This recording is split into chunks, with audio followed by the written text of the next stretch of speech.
সবাই জয়েন হয়ে যাও, আমরা এখনই শুরু করবো আমাদের ক্লাসটা। ঠিক আছে, অনেকে চলে আসছো। আসসালামু আলাইকুম। ওয়ালাইকুম আসসালাম। ওকে ভাইয়া, আমি শুরু করে দিলাম। সবাই একটু খেয়াল করো, আজকে ক্লাসটা খুবই ইম্পর্টেন্ট। শুরু থেকে করলে তোমাদের অনেক কিছু কনসেপ্ট রিক্যাপ হবে। অফলাইন ব্যাচগুলোতে যারা আছো তারা তো অলরেডি এই থিওরি ক্লাসগুলো করেছো, first year, second year, 24 batch, 25 ব্যাচে সবাই।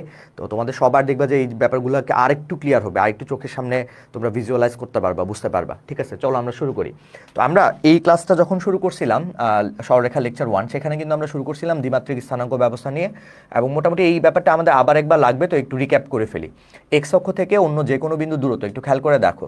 এক্স অক্ষ থেকে আমাদের একদম গত লেকচারের প্রথম যে টাইপটা বা প্রথম যে কনসেপ্টটা, সেটা এক্স অক্ষ থেকে। একটু খেয়াল করো, এক্স অক্ষ থেকে অন্য যে কোনো বিন্দু, এই যে এক্স অক্ষ থেকে অন্য যে কোনো বিন্দু ডিস্টেন্সটা কিন্তু ওয়াই।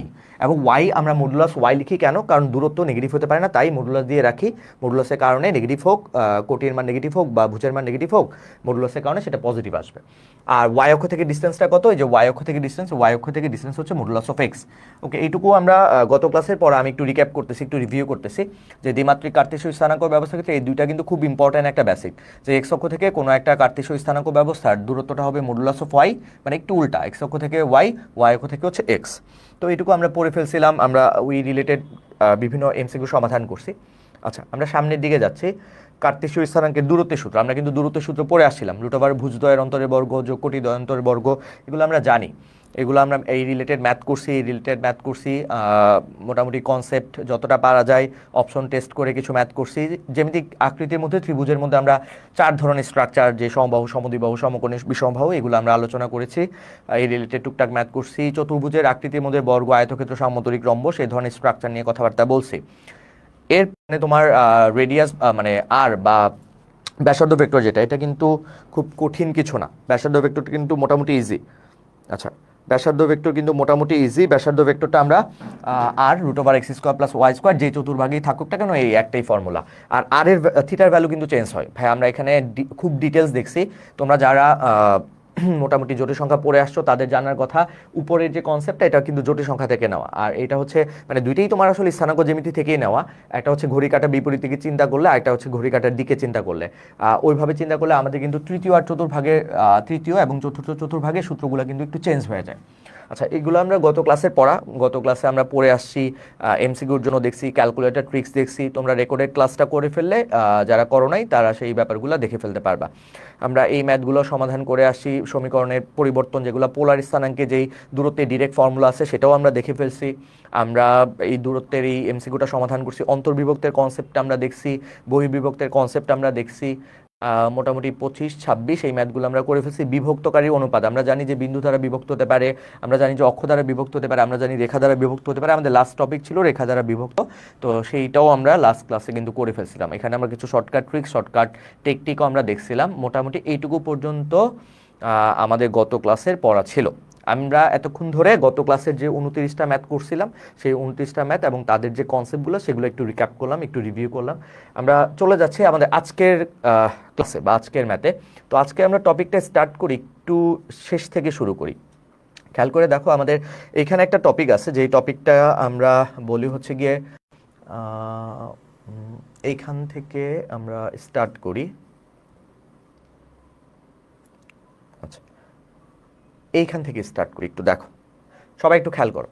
Type 17, 17 number type. একটু খেয়াল করে দেখো, 17 নাম্বার টাইপের হেডিং হচ্ছে 3টি বিন্দু সমরেখ হওয়ার শর্ত। তো সমরেখ মোটামুটি আমরা এই ওয়ার্ডটার সাথে পরিচিত। সমরেখ মানে কিন্তু একই রেখায় থাকা।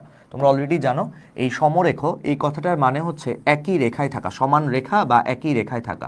সমরেখ শব্দটার অর্থ হচ্ছে একই রেখায় থাকবে, একই রেখায় থাকা। সমরেখ শব্দটার অর্থ হচ্ছে একই রেখায় থাকা। এখন একই রেখায় কারা থাকবে? বিন্দু থাকবে। সমরেখ মানে একই রেখায় থাকা, এবং একই রেখায় কারা অবস্থান করবে? বিন্দু অবস্থান করবে। তোমরা যদি খেয়াল করে দেখো, এই ABC, এই রেখাংশ বা রেখার মধ্যে ABC 3টা বিন্দু কিন্তু একই রেখায় আছে। তোমরা যদি খেয়াল করে দেখো, এখানে 3টা বিন্দু, এই যে A বিন্দু, এই যে B বিন্দু, এই যে C বিন্দু, এই 3টা বিন্দু কিন্তু আমার এই একটা রেখার উপরে অবস্থান করে আছে। তার মানে আমি ABC এদেরকে কি বলবো? সমরেখ বা একই রেখায় থাকা। তো সমরেখ প্রুফ করার জন্য আমাদের কিন্তু প্রত্যেকটা চ্যাপ্টারে, মোটামুটি 3টা চ্যাপ্টারে 3 রকম ভাবে প্রুফটা আমরা দেখে থাকি। তো আমি 3টাকে এখানে কিন্তু সামারি করে লিখে ফেলছি। তোমরা দেখো, এই 1 নাম্বারটা হচ্ছে A B plus BC equals to AC. আমি প্রথমে একটু ব্যাখ্যা করে দিই যে এখানে প্রথম যে স্ট্রাকচারটা এটা কিন্তু মেনলি আমাদের 3.1 থেকে, তোমরা যারা জানো যে প্রথম স্ট্রাকচারটা বা প্রথম যেই নিয়মটা রুলসটা সেটা কিন্তু আমরা 3.1-এ সচরাচর যে কোনো রাইটারের বইতে দেখে থাকি, 3.1-এ পড়ে থাকি। সেকেন্ড যে স্ট্রাকচারটা ক্ষেত্রফল রিলেটেড, ত্রিভুজ এবিসি এর ক্ষেত্রফল হবে, এটা একটু এখানে উঠে নাই, ত্রিভুজ এবিসি এর ক্ষেত্রফল হবে, ত্রিভুজ এবিসি এর ক্ষেত্রফল, এই ক্ষেত্রফলের মানটা হবে 0। আচ্ছা আসো এবার লাস্টেরটা যেটা 3 নাম্বারটা সেটা হচ্ছে ঢাল। এইটা বলতে পারো যে ক্ষেত্রফলেরটা 3.3 যে কোনো রাইটারের বইতে গেলে। আর লাস্টেরটা যেটা 1 2 3, তিনটা 3 ভাবে প্রুফ করা যায় সমরেখর ব্যাপারটা। লাস্টেরটা হচ্ছে গিয়ে সচরাচর আমরা 3.5-এ দেখে থাকি। তো ঢালের যে ব্যাপারটা স্টার্ট হয় 3.5 থেকে। একটু খেয়াল করে দেখো এখানে ঢাল সমান বলতেছে যে ঢাল অফ এবি, ঢাল অফ বিসি, ঢাল অফ এসি, তিনটা ঢালই সমান। একটু খেয়াল করে দেখো, আমরা আবার একটু ব্যাখ্যা করি। প্রথমটা 3.1-এ যে কোনো রাইটারের বইতেই আমরা এই কনসেপ্টটা বা এই থিওরিটা দেখে থাকি যে একটা রেখায় 3টা বিন্দু, যে 1 2 3টা বিন্দু একই রেখায় যদি থাকে, তুমি যদি ইন্ডিভিজুয়াল ডিস্টেন্সগুলো বের করো, তুমি যদি এবি বের করো, তুমি যদি বিসি বের করো এবং এই ইন্ডিভিজুয়াল ডিস্টেন্সগুলো যোগ করো, মানে এখানে কিন্তু খুব ক্লিয়ার যে তুমি এবি বের করলা, এই এবি এর ডিস্টেন্সটা বের করলা, তুমি বিসি এর ডিস্টেন্সটা বের করলা এবং তুমি ফাইনালি এবি এর ডিস্টেন্স বের করলা, দেন বিসি এর ডিস্টেন্স বের করলা এবং পুরা এসি এর দৈর্ঘ্যটাই বের করলা। মানে তুমি ইন্ডিভিজুয়ালি এবি এর দৈর্ঘ্য বের করলা, বিসি এর দৈর্ঘ্য বের করলা এবং এসি এর দৈর্ঘ্য বের করা মানে বের করলা। তাহলে কি হওয়া উচিত যে ভাই এই ইন্ডিভিজুয়াল এই দুইটা ডিস্টেন্সের যে যোগফলটা সেটা কিন্তু আমার পুরা ডিস্টেন্সটার দৈর্ঘ্যের সমান হওয়া উচিত। মানে ইন্ডিভিজুয়ালি এইটুকুর দৈর্ঘ্য সে 2, এইটুকুর দৈর্ঘ্য যদি 5 হয় তাহলে উচিত কি এই পুরাটার দৈর্ঘ্য কত হওয়া উচিত? অফকোর্স পুরাটার দৈর্ঘ্য কত হচ্ছে 7। মানে একই রেখায় থাকলে দৈর্ঘ্যর যোগফল, ইন্ডিভিজুয়াল দুইটা দৈর্ঘ্যের যোগফল কিন্তু মোট দৈর্ঘ্যের সমান হবে। মানে কোনো কারণে যদি 3টা বিন্দু একই রেখায় না থাকে তখন যদি তুমি দূরত্ব বের করো দেখবা যে ইন্ডিভিজুয়াল যে দুইটা দৈর্ঘ্যের যোগফল সেটা মোট দৈর্ঘ্যের সমান হবে না। তাহলে ইন্ডিভিজুয়াল দুইটা ছোট ছোট দৈর্ঘ্যের যোগফল তোমার যদি বড় দৈর্ঘ্যটার সমান হয়ে যায় তখন কিন্তু আমরা বলতে পারি যে 3টা বিন্দু একই রেখায় আছে। মানে খুবই সিম্পল কনসেপ্ট, খুবই বলতে পারো যে প্রাইমারি লেভেলের একটা কথাবার্তা যে দূরত্বের সূত্র, তুমি এইটুকুর দৈর্ঘ্য বের করতে পারো, এইটুকুর দৈর্ঘ্য বের করতে পারো, দুই দৈর্ঘ্য যদি যোগ করে দাও তুমি এই পুরা দৈর্ঘ্যটা তুমি পেয়ে যাবে। তো আসো এখানে আমরা 1 নাম্বার কনসেপ্ট বুঝে গেছি যেটা 3.1-এর যে ইন্ডিভিজুয়াল দুইটা দৈর্ঘ্যের যোগফল মোট দৈর্ঘ্যের সমান, এটা চলে আসলে আমরা প্রুফ করতে পারি বা আমরা বের করতে পারি সমরেখ। 2 নাম্বার কনসেপ্ট ক্ষেত্রফল দিয়ে ত্রিভুজ এবিসি এর ক্ষেত্রফলের মান 0। তোমাদের এটাও জানার কথা, ক্ষেত্রফল বা রেডিয়াস। একটু খেয়াল করে দেখো তো, আমি এটা মোটামুটি এখানে ব্যাখ্যা করি। দেখো আমাদের যদি এরকম একটা ত্রিভুজ থাকে এ বি সি তাহলে কি বলবা এই ত্রিভুজের ক্ষেত্রফল আছে। এই যে আমরা যদি এরকম একটা ত্রিভুজ দেখি তার মানে কি ক্ষেত্রফল আছে, ত্রিভুজ আছে, ক্ষেত্রফল আছে। যদি আমি এই এ বিন্দুটা একটু কমাইতে থাকি ক্ষেত্রফলের মান কি কমে যাবে। তুমি যদি আরেকটু কমায় ফেলো ক্ষেত্রফলের মান কি আরো কমে যাবে। তুমি যদি এই বিন্দুটাকে আরো কাছে নিয়ে আসো ক্ষেত্রফলের মান কমে যাবে। তুমি যদি এই বিন্দুটাকে একদম আমার এই বিসি রেখার উপরেই রেখে দাও তখন এই যে ক্ষেত্রফল ছিল একই রেখায় রেখে দিলে কিন্তু ক্ষেত্রফল থাকবে না। তার মানে কি? তার মানে হচ্ছে তোমার যখন একটা ত্রিভুজ থাকবে তখন তার ক্ষেত্রফল থাকবে এবং তখন কিন্তু 3টা বিন্দু একই রেখায় থাকবে না। এই যে এইখানে যখন ছিল একটা বিন্দু, এখানে যখন একটা ছিল, এখানে যখন একটা ছিল, তখন এই 3টা বিন্দু কিন্তু মোটেও একই রেখায় ছিল না, ভিন্ন ভিন্ন রেখায় ছিল। তার মানে আমি যদি ক্ষেত্রফলের মানটাকে ভ্যানিশ করে দেই, মানে ক্ষেত্রফল নাই, এই যে হাইটটাকে যদি তুমি কমাইতে থাকো, এই যে কমাইলাম, এই যে আবার কমাইলাম, এই যে আবার কমাইলাম, এই যে একদম এইখানে নিয়ে আসলাম, তখন তুমি কি বলবা যে ভাইয়া এই যে বিসি রেখার উপরেই তো এই বিন্দুটা চলে আসলো। তার মানে কি এখন এই রেখায় যদি থাকে, একই রেখায় যদি থাকে তাহলে কি একটু আগে যে ক্ষেত্রফলটা ছিল একই রেখায় থাকলে কি ক্ষেত্রফল থাকবে? থাকবে না, ক্ষেত্রফলের মান কি হয়ে যাবে? 0। তার মানে আমরা কিন্তু এই সেকেন্ড কনসেপ্ট এটা চাইলে প্রুফও করা যায়, প্রমাণ দেখানো যায়। আমরা চাইলে এখন যেহেতু এমসিকিউ এই কারণে প্রুফ দেখাচ্ছি না, আমরা বলতেই পারি যে এ বি সি এর ক্ষেত্রফল সমরেখ যদি হয়, এই যে সমরেখ একই রেখায় যদি থাকে তখন এই যে ক্ষেত্রফল আছে কিন্তু একই রেখায় থাকলে ক্ষেত্রফল থাকবে না। তো একই রেখায় থাকলে ক্ষেত্রফল না থাকলে সেই ক্ষেত্রফলের মানটা 0 ধরে আমরা আমাদের ম্যাথটা কন্টিনিউ করতে পারি। 3 নাম্বার ঢাল সমান হবে। খেয়াল করে দেখো একটা রেখায় অসংখ্য বিন্দু আছে, একটাই যদি রেখা হয়, মানে এই যে একটাই যদি রেখা হয়, তুমি এ আর বি দিয়ে ঢাল বের করো না, এ আর বি দিয়ে ঢাল বের করলে যে মান আসবে, তুমি যদি বি আর সি দিয়ে ঢাল বের করো তাহলে কিন্তু ঢালের মান একই আসবে। কেন? একটাই রেখা মানে তো একটাই অ্যাঙ্গেল। মানে একটু খেয়াল করে দেখো তো ভাইয়া, এই জায়গায় যদি তোমরা চিন্তা করো যে একটাই রেখা, তো একটাই রেখা মানে তো একটাই অ্যাঙ্গেল। এখন এই রেখার উপর তোমার হাজার হাজার বিন্দু থাকতে পারে, এ বি সি ডি, তুমি যে কোনো 2টা বিন্দু নিয়ে যদি ঢাল বের করো, আবার অন্য যে কোনো 2টা বিন্দু নিয়ে ঢাল বের করো, একই রেখায় কিন্তু ঢালের মান সেম আসবে।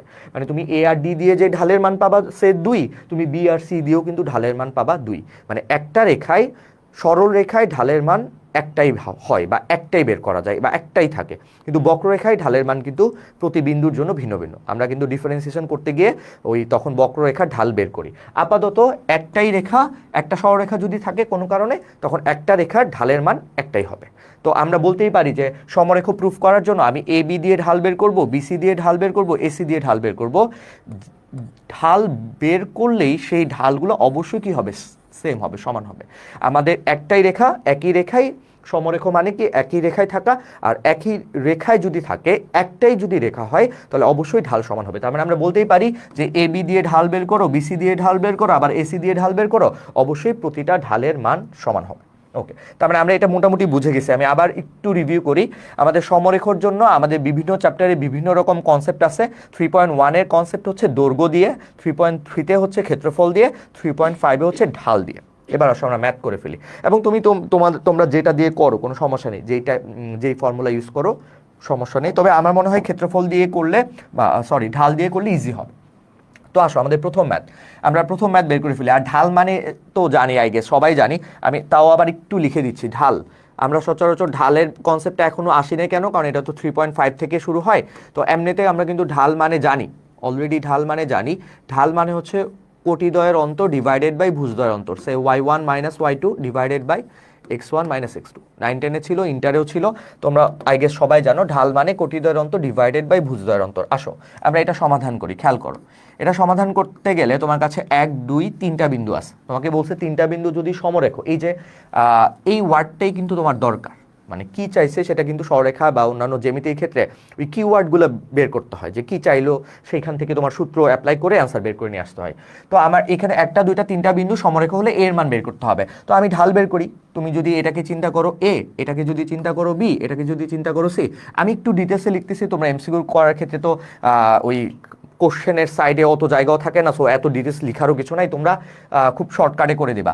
ঢাল অফ এ বি, আমরা যদি ঢাল অফ এ বি বের করি, এ আর বি দিয়ে ঢাল বের করি, আবার যদি আমরা বি আর সি দিয়ে ঢাল বের করি, আমাদের কিন্তু দুই ঢালের মান অবশ্যই সমান হবে। আমি আবারও বলি, সমরেখার ক্ষেত্রে যতগুলো বিন্দু দেওয়া থাকুক না কেন, যে কোনো দুইটা বিন্দু নিয়ে ঢাল বের করা, আবার অন্য দুইটা বিন্দু নিয়ে ঢাল বের করা, সেই ঢালের মান সমান হয়। তাহলে ঢাল অফ এ বি আর ঢাল অফ বিসি সমান। তাহলে খেয়াল করে দেখি আমাদের ঢাল অফ এ বি, ঢাল অফ এ বি, আমরা এ আর বি দিয়ে ঢাল বের করবো, এ আর বি। তো আমরা তো জানি উপরে কোটির ডিফারেন্স আর নিচে হচ্ছে ভুজের ডিফারেন্স, মানে y1 minus y2 divided by x1 minus x2। তো তুমি এখান থেকে ডিফারেন্সটা বের করো না, এখান থেকে এখানে যাও। তো এটা a মাইনাস 3, তাহলে a মাইনাস 3 মাইনাস সূত্রের মাইনাস, এই যে মাইনাস, আর a মাইনাস মাইনাসে মাইনাসে কিন্তু প্লাস 1। এবার ভুজের ডিফারেন্স, এই যে ভুজের ডিফারেন্স, ভুজ হচ্ছে এখানে কত a প্লাস 1, a প্লাস 1, আর এই যে 2, এই যে মাইনাস 2, এই তো। তো এবার আসো বিসি এর ঢাল বের করা, বিসি এর ঢাল বের করা এখান থেকে বের করো। এই এ থেকে এটা ডিফারেন্সটা লিখো, এ থেকে, তুমি চাইলে এখান থেকেও ডিফারেন্স বের করতে পারো, কোনো সমস্যা নেই। এ থেকে এটা যদি ডিফারেন্স বের করো, এ মাইনাস, দেন এ মাইনাস, এ মাইনাসের কারণে কিন্তু এ মাইনাসটা হয়ে যাবে প্লাস, দেন এখান থেকে ডিফারেন্সটা বের করে ফেলো, এ প্লাস 2, এ প্লাস 2 মাইনাস হচ্ছে এ মাইনাস 1। এবার যদি ক্যালকুলেশনটা করে ফেলো, এ মাইনাস 2 ডিভাইডেড বাই, এখানে ক্যালকুলেট করলে কত আসলো, এ মাইনাস 2, হ্যাঁ, আর নিচে আসবে হচ্ছে এ মাইনাস 1। এই ডান পাশে ক্যালকুলেশন করলে কিন্তু তোমার জন্য একটু সুবিধা, এটা ক্যান্সেল আউট, এটা ক্যান্সেল আউট। এখন এই ব্যাপারগুলো তোমরা ক্যালকুলেশন করতে করতে আসলে খুব ইজিলি ধরতে পারবা যে কাটাকাটি করতে হচ্ছে বা করা যাচ্ছে কোনটা, সিম্পলিফিকেশন হয়ে যাচ্ছে সহজে। 2 থেকে 1 গেলে 1, ক্রস মাল্টিপ্লাই করলে a মাইনাস 2 ইকুয়ালস টু হচ্ছে 3a মাইনাস 3। তো আলটিমেটলি 3a থেকে a গেলে হচ্ছে টুয়াইস a, আর এই দিকে হচ্ছে মাইনাস 2 প্লাস 3, মাইনাস 2 প্লাস 3, তার মানে 1। ওকে ফাইন, তার মানে আমাদের এর মান চলে আসছে বা এর অ্যান্সার চলে আসছে হাফ। এই তো আমাদের প্রথম ম্যাথের অ্যান্সার চলে আসলো, এর অ্যান্সার হচ্ছে হাফ। হোপফুলি সবাই বুঝতেছো আমরা সমরেখার কনসেপ্টটা এমসিকিউর জন্য 3টা ফর্মেট বা 3টা ফর্মুলা থাকা সত্ত্বেও আমরা ঢাল দিয়ে করছি। আমার মনে হয় ঢাল দিয়ে করলে ক্যালকুলেশনটা একটু ইজি হয়। আমরা চলে যাচ্ছি আমাদের পরের ম্যাথে, সেম টাইপের ম্যাথ, একই টাইপের ম্যাথ। আমরা যদি চিন্তা করি এখানে এটা তাড়াতাড়ি সমাধান করে ফেলি, এটাকে যদি চিন্তা করি এ, এটাকে যদি চিন্তা করি বি, এটাকে সি, 3টা বিন্দু সমরেখ। এই যে ইম্পর্টেন্ট কথা, সমরেখ হলে ঢাল সমান হয়। তুমি লিখে ফেলতে পারো ঢাল of A B equals to হচ্ছে ঢাল অফ বি সি। এখন আসো ঢাল অফ এ বি, এ আর বি এ, এই দুইটা বিন্দু ইউজ করে ঢাল বের করবা। -5 এখান থেকে শুরু করতে পারো বা এখান থেকে শুরু করতে পারো, 2 এখান থেকে শুরু করো, তাহলে কত, -5 মাইনাস এই যে 2 -2, অ্যান্ড দেন 0 জিরো মাইনাস এই মাইনাসে মাইনাসে কিন্তু হয়ে যাবে প্লাস জিরো প্লাস কে। দেন এইখানে বিসি, তো এখান থেকে শুরু করলে থ্রি মাইনাসে মাইনাসে প্লাস ফাইভ, দেন হচ্ছে টু মাইনাস কে মাইনাস জিরো। তাহলে এখানে ক্যালকুলেশন করলে উপরে চলে আসবে -7, নিচে আসবে কে, আর এইখানে তোমার 8 আর এখানে 2 মাইনাস কে। ক্রস মাল্টিপ্লাই করলে এটা আসবে 8k ইকুয়ালস টু হচ্ছে মাইনাস, এই ক্রস মাল্টিপ্লাই করলে -14 মাইনাস মাইনাসে প্লাস 7k। তাহলে খেয়াল করে দেখো তো ভাইয়া, এইখানে 8 থেকে 7 শুধু কে ইকুয়ালস টু হচ্ছে -14। আমাদের কিন্তু সেকেন্ড ম্যাথও শেষ হয়ে গেল, আমাদের অ্যান্সার চলে আসলো যে এই অ্যান্সার হচ্ছে -14। অ্যান্সার হচ্ছে -14। হোপফুলি সবাই বুঝতেছো, 8 থেকে 7 চলে গেলে একটাকে কে এর মান -14। ওকে ফাইন, আমরা চলে যাচ্ছি আমাদের পরের কোশ্চেনে। আচ্ছা, পরের কোশ্চেন বলতে পরের টাইপ, তার মানে আমার সমরেখ কিন্তু শেষ। আবার বলি, সমরেখের ম্যাথগুলো তোমরা যে কোনো রাইটারের বই থেকে, আমরা তো প্র্যাকটিস শিট দিবই ইন ফিউচার সামনের দিকে, এমনিতে যে কোনো রাইটারের বই থেকে সমরেখের ম্যাথগুলো এমসিকিউর জন্য প্র্যাকটিস করতে পারো। আর সমরেখের জন্য আমার মনে হয় সবচেয়ে ইজি ওয়ে হচ্ছে গিয়ে ঢাল ধরে করা, ঢাল সমান ঢাল সমান ঢাল, মানে ঢাল সমান ঢাল, আর অন্যান্য পদ্ধতিগুলো বা অন্যান্য প্রসেসগুলো ইউজ করতে পারো। আমরা চলে যাচ্ছি আমাদের পরের টাইপে, টাইপ 18। খেয়াল করে দেখো, এই 18 এই টাইপটা আমাদের সঞ্চার পদ বা লোকাস। তোমাদের জানার কথা যে আমাদের যত রকম স্ট্রাকচার তোমরা ইন্টার লাইফে পড়বা, বিভিন্ন ধরনের জিওমেট্রি, সব কিছু কিন্তু সঞ্চার পদ বা লোকাসের অন্তর্ভুক্ত। তোমরা সরলরেখা পড়তেছো সেটা লোকাস, তোমরা যারা বৃত্ত পড়ে ফেলছো সেটা লোকাস, তোমরা যারা সেকেন্ড পেপারের কনিক্স, পরাবৃত্ত, উপবৃত্ত, অধিবৃত্ত পড়ে গেছো, সবগুলো কিন্তু আমাদের সঞ্চার পদ বা লোকাস। তো আসো আমরা সঞ্চারপথ বা লোকাসের এই ব্যাপারটা মোটামুটি একটা আইডিয়া নিয়ে নিই যে আসলে সঞ্চারপথ কিভাবে গঠন হয় বা সংজ্ঞাটা কি আসলে। এখানে আমরা কি লিখছি যে কার্তেশীয় সমতলে, আমাদের কার্তেশীয় সমতল মেইনলি কাজ করে এক্স আর ওয়াই নিয়ে। তো কার্তেশীয় সমতলে যে সকল বিন্দু এক বা একাধিক শর্ত, এটা খুব ইম্পর্ট্যান্ট একটা কথা, একটাও থাকতে পারে একাধিকও থাকতে পারে, শর্ত থাকতে হবে। তো কার্তেশীয় সমতলে তোমার শর্ত মেনটেন করলে, যেই শর্ত মেনটেন করবে সেই স্ট্রাকচার বা সেই চেহারাটা আসবে। শর্ত যদি বৃত্তের মেনটেন করে বৃত্তের চেহারা আসবে, শর্ত যদি সরলরেখার মেনটেন করে সরলরেখা আসবে। তো কার্তেশীয় সমতলে যে সকল বিন্দু এক বা একাধিক শর্ত পূরণ করে তাদের সেটকে সঞ্চারপথ বলে। যেমন খেয়াল করে দেখো, তোমরা যদি এই বৃত্তটা চিন্তা করো, এই বৃত্ত কি একটা বিন্দু দিয়ে গঠিত? না, অসংখ্য বিন্দু। তার মানে আমরা সেই অসংখ্য বিন্দুর মধ্যে প্রতিনিধিত্ব করার জন্য একটা সঞ্চারপথের একটা চলমান বিন্দু ধরে নিই, যেটা আমাদের চলক হিসেবে কাজ করে বা সঞ্চারপথের বিন্দু হিসেবে কাজ করে, যেটাকে আমরা সচরাচর বলে থাকি px, y। এই যে এই বৃত্তে px, y, এটা কি আমাদের একটা সঞ্চারপথের বিন্দু বা আমাদের চলক বলতে পারো। তো এই এক্স আর ওয়াই, এই যে এক্স কমা ওয়াই, এর আন্ডারে কিন্তু অনেক বিন্দু, এই যে সবগুলা বিন্দু, হাজার হাজার হাজার হাজার বা লাখ লাখ যে বিন্দু, সেই বিন্দুটাকে রিপ্রেজেন্ট করতেছে কিন্তু পি এক্স কমা ওয়াই, যেখানে এক্স কি ভুজ আর ওয়াই কি কোটি। এই যে কার্তেশীয় সমতল এখানে বলে দিছে, কার্তেশীয় সমতল। তো সঞ্চারপথ যদি গঠন করতে চাই, এই ধরনের ম্যাথ কিন্তু এমসিকিউর জন্য খুবই খুবই ইম্পর্টেন্ট চলে আসে। তো সঞ্চারপথ গঠন করতে হলে তোমার দুইটা ব্যাপার জানা লাগবে, দুইটা ব্যাপার থাকা লাগবে। এক, সঞ্চারপথ গঠন করতে হলে চলক লাগবে বা সঞ্চারপথের সেটের বিন্দু লাগবে। যেমন আমরা পি এক্স কমা ওয়াই, এটাকে কি বলি সচরাচর এইচএসসির আগ পর্যন্ত আমরা কিন্তু বলতাম চলক। যে কোনো সমীকরণ গঠন করতে হলে এক্স আর ওয়াই থাকতে তাকে বলতাম চলক। এইচএসসিতে উঠে আমরা সেই এক্স আর ওয়াইকে নতুন একটা নামে ডাকি, সেটা হচ্ছে সঞ্চারপথের সেটের বিন্দু, সঞ্চারপথের চলমান বিন্দু। মানে পি এক্স কমা ওয়াই, এটা হচ্ছে আমাদের সঞ্চারপথের সেটের বিন্দু বা চলক। সেকেন্ড হচ্ছে এক বা একাধিক শর্ত থাকতে হবে। অফকোর্স শর্ত, যেই কন্ডিশন বা যেই শর্তটা তুমি অ্যাপ্লাই করবা, সেই শর্ত অনুযায়ী সঞ্চারপথের সমীকরণ থেকে তোমরা, সঞ্চারপথের বিন্দু থেকে তোমরা সঞ্চারপথের সমীকরণ ডেভেলপ করতে পারবা বা লিখতে পারবা। তো আসো আমরা একটা এক্সাম্পল এখানে রাখছি, ছোট একটা এক্সাম্পল, যে মূল বিন্দু থেকে যে সকল বিন্দু দূরত্ব 4 একক, সেই সঞ্চারপথটা নির্ণয় করো। খেয়াল করে দেখো, এখানে খুব সিম্পল কথাবার্তা, যে আমরা যদি একটা মূল বিন্দু চিন্তা করি, ধরো এখানে একটা বিন্দু চিন্তা করলাম, এখানে একটা বিন্দু আছে যেটাকে আমরা মূল বিন্দু বলতেছি। এখানে একটা বিন্দু চিন্তা করলাম যেটাকে আমরা মূল বিন্দু বলতেছি, এবং মূল বিন্দুর স্থানাঙ্ক বাই ডিফল্ট কত? 0 0। এখন কি বললো, যে মূল বিন্দু থেকে, এই যে মূল বিন্দু থেকে যে সকল বিন্দু 4 একক ডিস্টেন্সে থাকবে, যে সকল বিন্দু মানে কি অনেকগুলা বিন্দু, তো অনেকগুলা বিন্দুকে রিপ্রেজেন্ট করার জন্যই আমরা সঞ্চার পথের বিন্দু নিয়ে আসি, যাকে আমরা চলক হিসেবে বা সঞ্চার পথের বিন্দু হিসেবে পি এক্স কমা ওয়াই দ্বারা রিপ্রেজেন্ট করি। তাহলে একটু খেয়াল করে দেখো তো, মূল বিন্দু থেকে যে সকল বিন্দু, মানে অনেকগুলা বিন্দু আছে, মূল বিন্দু থেকে যে সকল বিন্দু, খেয়াল করে দেখো, তোমাদের জানার কথা বা এই কোশ্চেন পড়ে এটা বোঝার কথা যে এটা ভাই একটা বৃত্তকে নির্দেশ করতেছে। কেন? কারণ মূল বিন্দু থেকে, একটু খেয়াল করে দেখো, এটা আমাদের মূল বিন্দু, মূল বিন্দু থেকে যে সকল বিন্দুর দূরত্ব, এই যে ডিস্টেন্সটা, এই যে ডিস্টেন্সটা এখানে বলে দিচ্ছে একটা ডিস্টেন্সের কথা, এই ডিস্টেন্সটা কত একক? 4 একক। তাহলে মূল বিন্দু থেকে এই যে ডিস্টেন্স, খেয়াল করে দেখো, মূল বিন্দু থেকে আমাদের এই যে ডিস্টেন্সটুকু, এই যে ডিস্টেন্সটুকু, মূল বিন্দু থেকে আমাদের এই যে ডিস্টেন্সটুকু, এই ডিস্টেন্সটুকুকে কিন্তু আমাদের বলতেছে 4 একক।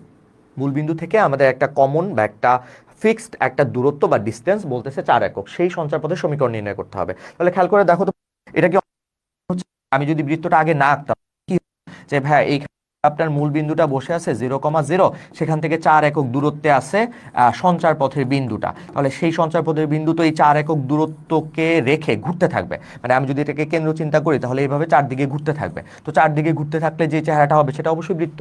যেমন আমার এখানে কি মূল বিন্দু 0,0 কে রেখে এই ডিস্টেন্স 4 একক যাওয়ার পর এখান থেকে যদি তুমি সঞ্চার পথে চলমান বিন্দুটাকে ঘুরাও, তাহলে এইখানে রেখে, মানে এই সেন্টারে এখানে রেখে তুমি যদি ঘুরাইতে চাও, এখানে রেখে ঘুরাইতে চাও, তাহলে কি এইদিকে ঘুরতে থাকবে।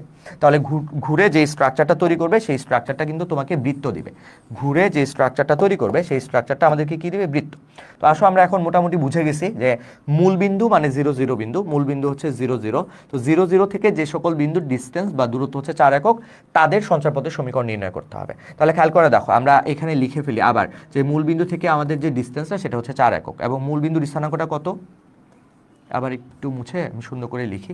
মূলবিন্দুর যে স্থানাঙ্কটা, সেই মূলবিন্দুর স্থানাঙ্কটা হচ্ছে 0,0, আর মূলবিন্দু থেকে সরাসরি যে ডিস্টেন্সটা, সেই ডিস্টেন্সটা হচ্ছে 4 একক।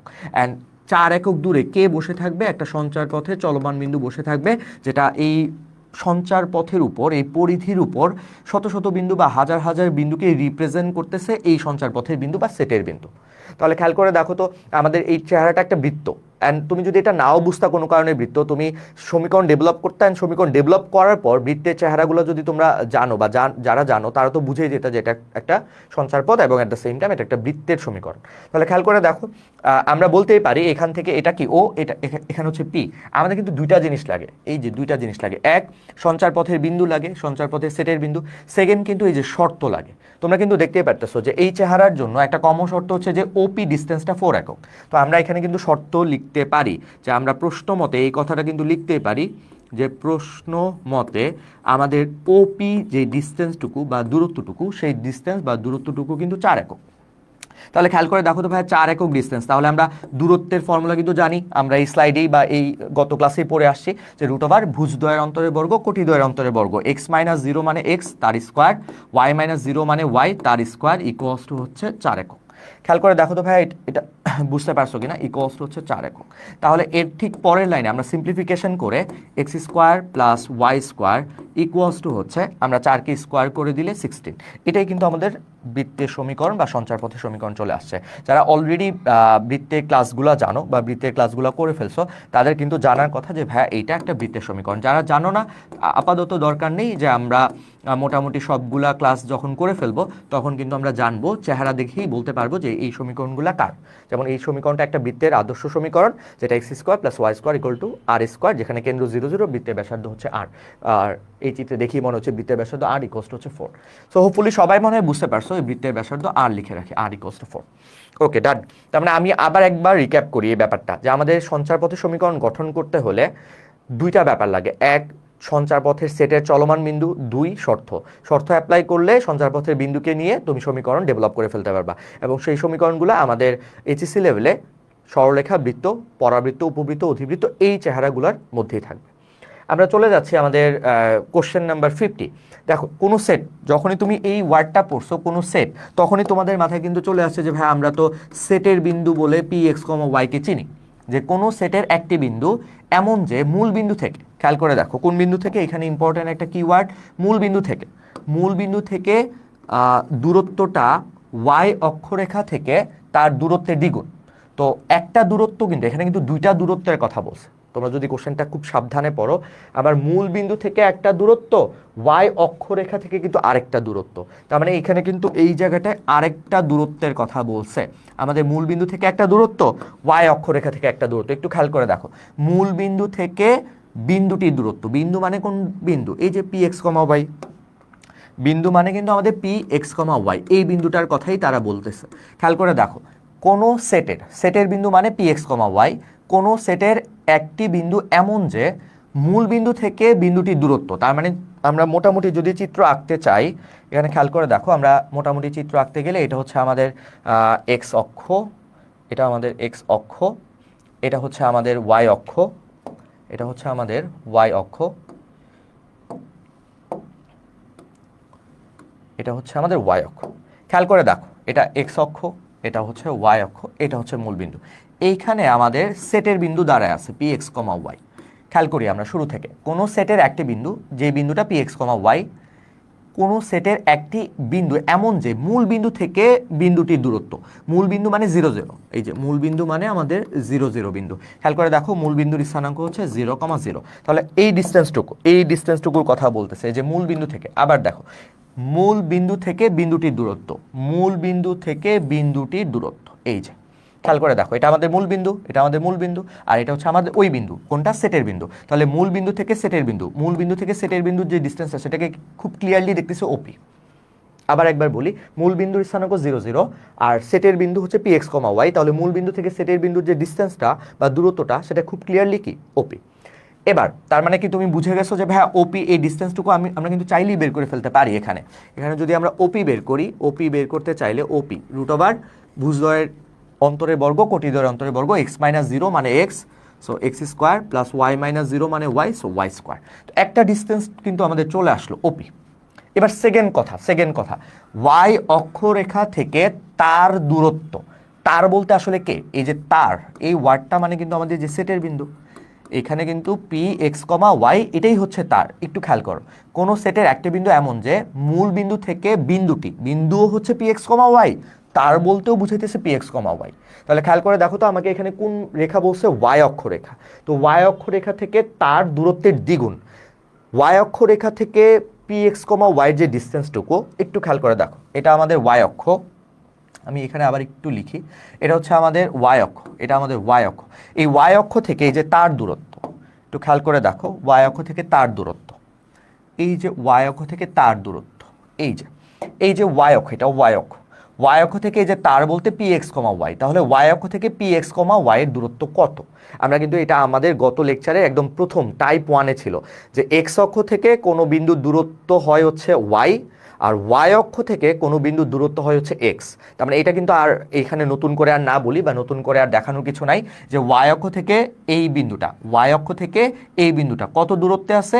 এক্স দূরত্বে আছে। আর সেই এক্স দূরত্বটা কিন্তু আমরা মডুলাস অফ এক্স বলি। তোমাদের মনে আছে হয়তো, আমরা দূরত্বের বেলায় নেগেটিভ যাতে না হয় এই কারণে সেফ জোনে থাকার জন্য এক্স এর আগে পরে একটা মডুলাস দিয়ে দিই, মানে মডুলাস অফ এক্স লিখে। তাহলে খেয়াল করে দেখো আবার, কোনো সেটের পি এক্স কমা ওয়াই সেটের বিন্দু, তাহলে কোনো সেটের এমন একটি বিন্দু আছে যে পি এক্স কমা এটা হচ্ছে সেটের বিন্দু। এই সেটের বিন্দু থেকে মূল বিন্দুর যে ডিস্টেন্সটুকু, তাহলে মূল বিন্দু থেকে আমার সেটের বিন্দুর ডিস্টেন্সটুকু হচ্ছে ওপি, আমরা ডিটারমাইন করে রাখছি। আর আরেকটা ব্যাপার কি বললো, সেকেন্ড যে আরেকটা ডিস্টেন্স ওয়াই অক্ষরেখা থেকে তার দূরত্বের দ্বিগুণ। তাহলে তার দূরত্ব বলতে কার দূরত্ব? ওয়াই অক্ষরেখা থেকে সেটের দূরত্ব। তাহলে এই যে তার মানে পি এক্স কমা ওয়াই, তাহলে ওয়াই অক্ষ থেকে সেটের বিন্দু দূরত্ব হচ্ছে মডুলাস অফ এক্স। তাহলে খেয়াল করো, আমরা প্রশ্ন মতে কিন্তু কথাটা লিখে ফেলতে পারি। আমরা কিন্তু জানি আমাদের সঞ্চার পথে সমীকরণ গঠন করার জন্য সেটের বিন্দু নেওয়ার পর শর্ত লাগবে। আমাদের কোশ্চেনে কিন্তু যা দেওয়া আছে সেটাই শর্ত। তাহলে খেয়াল করে দেখো তো শর্তটা আমরা কি লিখতে পারবো? ওপি মানে মূল বিন্দু থেকে সেটের বিন্দুর যে ডিস্টেন্সটুকু, সেটা ওয়াই অক্ষ থেকে ডিস্টেন্স হচ্ছে আমাদের মডুলাস অফ এক্স, এবং সেই মডুলাস অফ এক্স তার দ্বিগুণ এখানে আমরা 2 মাল্টিপ্লাই করে দেব। এই যে ইকুয়েশনটা আসলো, এটাই কিন্তু আমাদের সঞ্চারপথ গঠনের শর্ত। সো সিম্পলিফিকেশন করবো, মান বসাবো, অ্যান্ড মান বসানোর পর সিম্পলিফিকেশন করে যেটা আসবে সেটাই কিন্তু আমাদের অ্যান্সার। তো এটা হচ্ছে আমাদের 2 মডুলাস অফ এক্স। তাহলে এটা উভয় পাশে বর্গ করে দিলে স্কোয়ার রুট ক্যান্সেল আউট হয়ে যাবে এটা, আর এ পাশে বর্গ করে দিলে এখানে আসবে হচ্ছে 4x স্কোয়ার। তার মানে কি? তার মানে হচ্ছে আমাদের ওয়াই স্কোয়ার ইকুয়ালস টু হচ্ছে 3x square. That's it, Y square equals to 3x square. এটা কিন্তু আমাদের অপশনে আছে, তার মানে কিন্তু আমাদের অ্যান্সার চলে আসছে। তো তোমরা করতে গেলে এত টাইম লাগবে না বা এতক্ষণ চিন্তা ভাবনা করা লাগবে না, খুব সহজেই সঞ্চার পথের বিন্দু নিয়ে শর্ত খুঁজে শর্ত অ্যাপ্লাই করে সিম্পলিফিকেশন করে অ্যান্সার যেটা আসবে সেটা দাগ দিয়ে দিবা। আমাদের অ্যান্সার হচ্ছে ক নাম্বার। মোস্ট প্রবলি সবাই বুঝতে পারছো, কারো কোনো কনফিউশন থাকার কথা না। Y square equals to 3x square. আমরা চলে যাচ্ছি আমাদের পরের কোশ্চেনে 51। খুব ভালো একটা কোশ্চেন, একটু খেয়াল করে দেখো। 10 থেকে এখানে একটা বিন্দু দেওয়া হচ্ছে 10 বিন্দু থেকে বিন্দু সমূহের সেট। এই যে এই কথাটা ইম্পর্টেন্ট, যে বিন্দু সমূহের সেট মানে কিন্তু পি এক্স কমা ওয়াই। তার মানে একটা 10 থেকে বিন্দু সমূহের সেট। খেয়াল করো, 10 বিন্দু থেকে বিন্দু সমূহের সেটের যে দূরত্ব, কোন বিন্দু থেকে কোন বিন্দুর? 10 থেকে বিন্দু সমূহের সেট একটা দূরত্ব, দেন আরেকটা দূরত্ব এই রেখা থেকে বিন্দু সমূহের দূরত্ব। তার মানে তোমার দুইটা দূরত্বের কথা এখানে বলছে, যে 10 থেকে সেটের বিন্দুর দূরত্ব x plus one equal to 0 এই রেখা থেকে সেটের বিন্দু দূরত্ব, এবং এই দূরত্বটা সমদূরবর্তী, এইখানে দূরত্ব দুইটা সমান। খেয়াল করে দেখো, মোটামুটি আমরা সবাই কোশ্চেন ক্লিয়ার আশা করি যে আমাদের দুইটা বিন্দুর দূরত্ব এখানে বলতেছে সমদূরবর্তী, মানে কি সমান। তাহলে কোন দুইটা দূরত্ব? 10 থেকে বিন্দুসমূহের সেট, আর বিন্দুসমূহের সেট মানে কি পি এক্স কমা ওয়াই, 10 থেকে পি এক্স কমা ওয়াই। তাহলে খেয়াল করো, আমরা এটা যদি শুরু করি, আমাদের এখানে দুইটা দূরত্ব। প্রথম দূরত্ব, আমি এই বিন্দুটাকে কথার কথা ও ধরে নিচ্ছি খুব সহজে ব্যাখ্যা করার কারণে, মানে ব্যাখ্যা করার জন্য। এটা হচ্ছে ও হচ্ছে 10, তো ও থেকে সেটের বিন্দু পি এক্স কমা ওয়াই, ও থেকে পি, তার মানে ও থেকে পি এর যে ডিস্টেন্সটা সেটাকে আমরা খুব ক্লিয়ারলি বলবো ওপি। চিত্র আঁকার দরকার নেই, মোটামুটি ইজিলি বোঝা যাবে। ওপি ইকুয়ালস টু সমদূরবর্তী। ইকুয়ালস টু কেন দিলাম ভাই? ইকুয়ালস টু এই কারণে দিলাম, সমদূরবর্তী মানে হচ্ছে দূরত্ব সমান। তাহলে একটা দূরত্ব তো ওপি, ভালো কথা, যে 10 থেকে পি এক্স কমা ওয়াই এর দূরত্ব। আরেকটা দূরত্ব এই রেখা থেকে বিন্দু দূরত্ব। এটা কিন্তু গত ক্লাসে আলোচনা করছি, আজকে ক্লাসেও আমি এখানে একটু অ্যাডিশনাল একটা জায়গায় নেক্সট একটা পেজে আমি লিখে দিতেছি যে আমাদের এই দূরত্বটাকে বলে লম্ব দূরত্ব নির্ণয় করা। লম্ব দূরত্ব নির্ণয় করা আমি এখানে লিখে দিচ্ছি মাঝখানে। এই টপিকটা কিন্তু আমাদের এখনো পড়া হয় না, এই টপিকটা আমাদের 3. সবার শেষের যে চ্যাপ্টারটা 3.7-এর টপিক, বা 3.7-এ যখন যাব তখন আমরা দেখব লম্ব দূরত্ব নির্ণয়। এখন খেয়াল করো, লম্ব দূরত্বের কনসেপ্টটা কি। তোমার কাছে এখানে একটা বিন্দু বসে থাকবে, ধরো এটা হচ্ছে এইচ কমা কে একটা বিন্দু, এন্ড তোমার কাছে একটা রেখা থাকবে, ধরো এটা হচ্ছে একটা রেখা, এটা হচ্ছে একটা রেখা। খেয়াল করো তো, পি এই বিন্দু থেকে এই রেখার ডিস্টেন্সটুকু, মানে এখান থেকে আমরা কিন্তু চাইলে অনেকগুলো দূরত্ব নিয়ে কাজ করতে পারি। তোমরা যদি চিন্তা করো একটা দূরত্ব, দুইটা দূরত্ব, তিনটা দূরত্ব, অনেকগুলো দূরত্ব সম্ভব, কিন্তু আমরা কিন্তু সব দূরত্ব নিয়ে কাজ করব না। আমরা একটা ডেফিনেট ডিস্টেন্স, সরাসরি যে দূরত্ব, এবং সেই দূরত্বটা কিন্তু আমরা লম্ব দূরত্ব বলবো। তাহলে আমরা কোন দূরত্বটা নিয়ে কাজ করতে চাই, বা কোন দূরত্বের দৈর্ঘ্যটা বের করতে চাই? এই দূরত্বটার দৈর্ঘ্য বের করতে চাই, যেই দূরত্বটা অবশ্যই আমাদের ক্ষেত্রে কি লম্বভাবে থাকবে, লম্বভাবে থাকবে। ধরে নাও এটাই হচ্ছে কি আমাদের সেই বিন্দু, যেই বিন্দুটা হচ্ছে কি আমাদের পি এক্স কমা ওয়াই। এখন খেয়াল করে দেখো, এটা হচ্ছে আমাদের সরলরেখা। আমি এই টপিকটা কিন্তু এই স্লাইডের শুরুর দিকে আরেকটা কনসেপ্ট পড়াতে গিয়ে বলেছিলাম, আবার এখানে রিক্যাপ করতেছি, রিভিউ করতেছি। একটু খেয়াল করে দেখো, আমাদের এটা হচ্ছে সরলরেখা, এটা হচ্ছে সরলরেখা। খেয়াল করে দেখো, পি এইচ কমা কে থেকে এই রেখার উপর এই যে ডিস্টেন্সটুকু, এই ডিস্টেন্সটুকুকে আমরা বলবো লম্ব দূরত্ব ডি। মানে এখান থেকে সরাসরি, মানে এখানে 90 ডিগ্রি সিচুয়েশন, পি এইচ কমা কে থেকে এই রেখার উপর যে ডিস্টেন্সটুকু আমরা টেনে নিছি, ধরো পি এম, এই ডিস্টেন্সটুকুকে আমরা বলবো লম্ব দূরত্ব ডি। এবং লম্ব দূরত্ব ডি এর ফর্মুলা হচ্ছে, আমরা আগে পরে মডুলাস দিয়ে নিব। কেন? কারণ মডুলাস দূরত্বের যে ব্যাপারটা, লম্ব দূরত্ব তো কখনো নেগেটিভ হতে পারে না। আমাদের কোনো কারণে যদি ক্যালকুলেশনের মানটা নেগেটিভ আসে, মডুলাস যাতে সেই নেগেটিভটাকে পজিটিভ করে দেয়, মানে দূরত্বের মান সবসময় যাতে পজিটিভ থাকে, এই কারণে কিন্তু মডুলাসটা দেওয়া। এবং ফর্মুলা অ্যাপ্লাই করা খুব সহজ। ফর্মুলা অ্যাপ্লাই হচ্ছে, তোমার যেই বিন্দু থেকে তুমি লম্ব দূরত্ব দিবা, এই বিন্দুর স্থানাঙ্কটা সমীকরণে সিদ্ধ করতে হবে।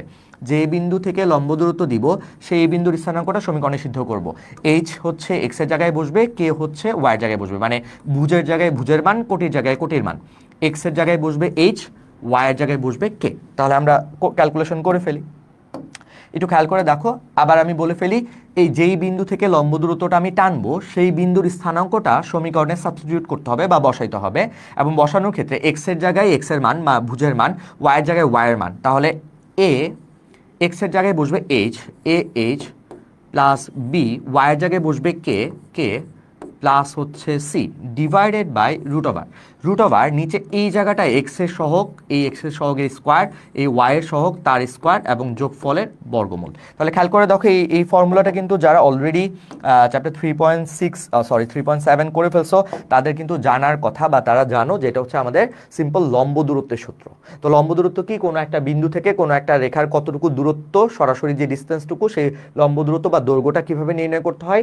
যে বিন্দু থেকে ডিস্টেন্স আমি বের করব, সেই বিন্দুর স্থানাঙ্কটা সমীকরণে সিদ্ধ করব, আর মডুলাস দিব, নিচে হচ্ছে রুট ওভার ওই সমীকরণের সরলরেখার এক্স এর সহগ আর ওয়াই এর সহগের বর্গের যোগফলের বর্গমূল।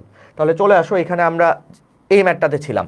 এইটা খুব দেখেই মনে হচ্ছে যে ভাই এটা তো আমাদের সরলরেখা। তাহলে কি বলতেছে যে এই সরলরেখা, শুরু থেকে পড়ি, ও বিন্দু থেকে সেটের বিন্দু হচ্ছে পি এক্স কমা ওয়াই। তাহলে ও থেকে সেটের বিন্দুর যে ডিস্টেন্সটা, সেটা হচ্ছে ওপি।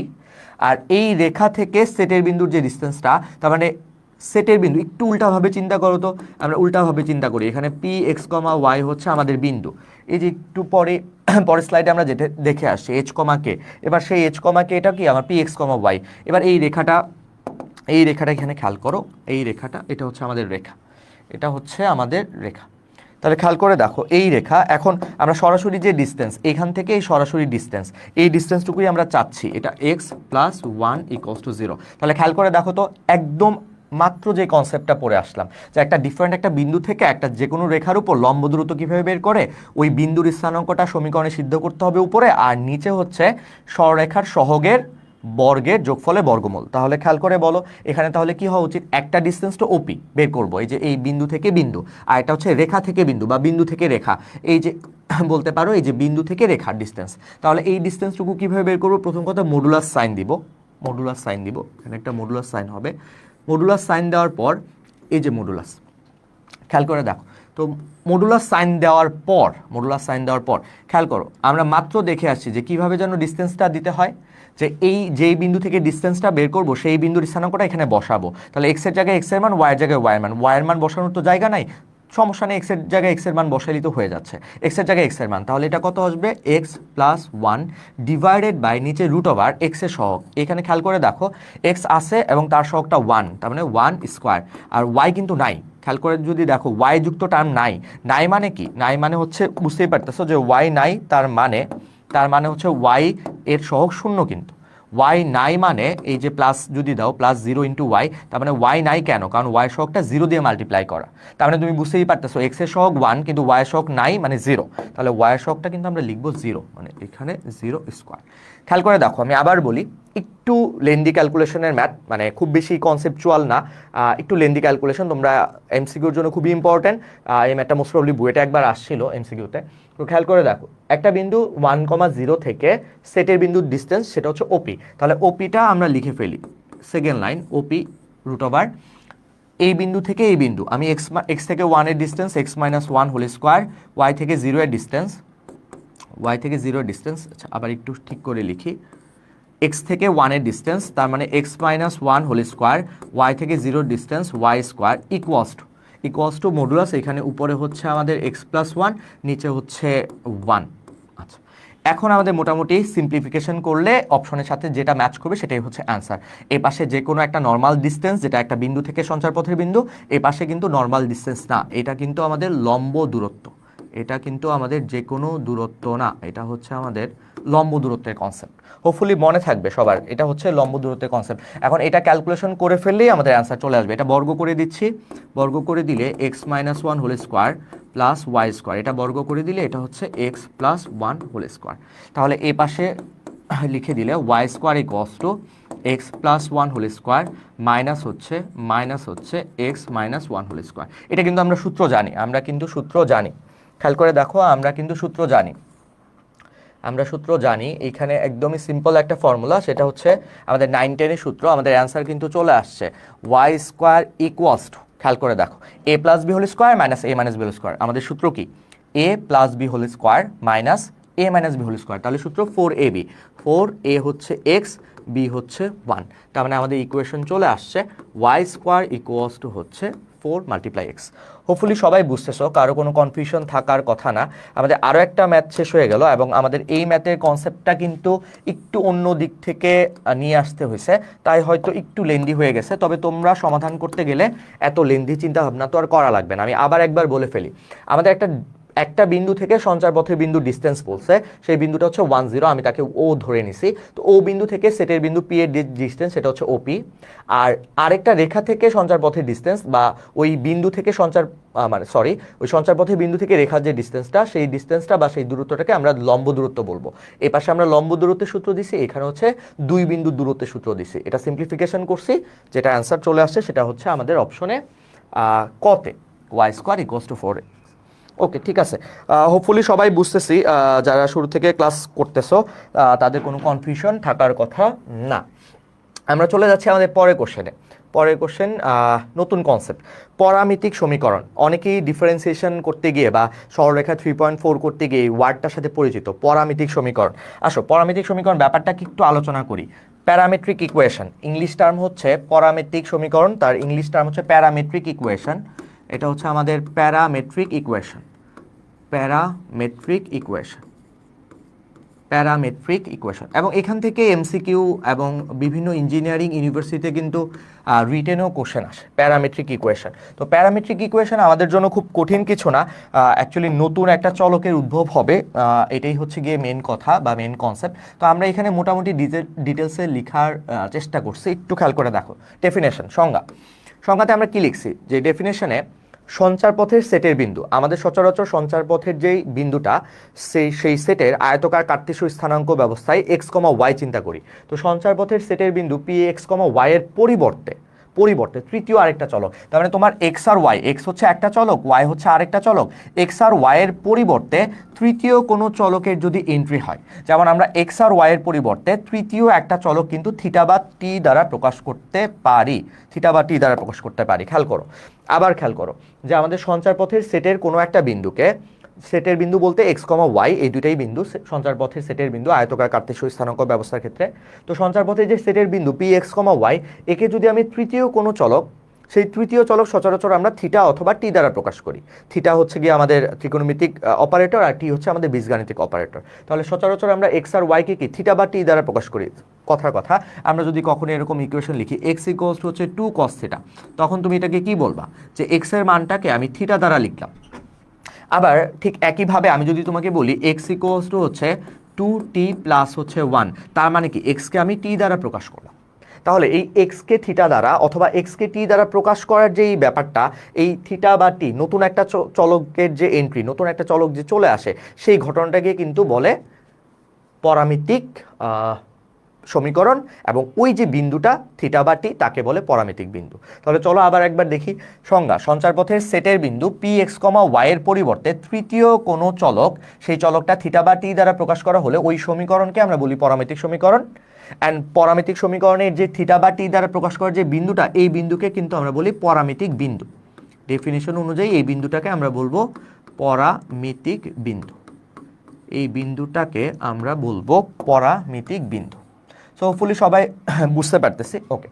তো এবার আমরা চলে আসি যে আমাদের এই ধরনের ম্যাথের ক্ষেত্রে কি করতে হবে। এই ধরনের ম্যাথ খুবই সিম্পল ভাইয়া। এই ধরনের ম্যাথগুলোতে তোমার পরামিতিক যেই নতুন তৃতীয় চলক আসে তাকে সরায় ফেলতে হবে, তাকে ইকুয়েশন থেকে ভ্যানিশ করতে হবে। তোমরা যখন এক্স আর ওয়াইকে এরকম এই যে এক্সকে থিটা দ্বারা, এক্সকে টি দ্বারা বা ওয়াইকে থিটা বা টি দ্বারা, এই ধরনের এক্স আর ওয়াই বাদে বা এক্স আর ওয়াই ভিন্ন নতুন কোনো চলক চলে আসলে সেই চলকটাকে যদি তুমি সরায় ফেলতে পারো এবং সমীকরণটা তখন এক্স আর ওয়াইতে রিপ্লেস হয়ে যাবে, তখনই তোমার কার্তেশীয় স্থানাঙ্ক বা সমীকরণ, সঞ্চারপথের সমীকরণ চলে আসবে।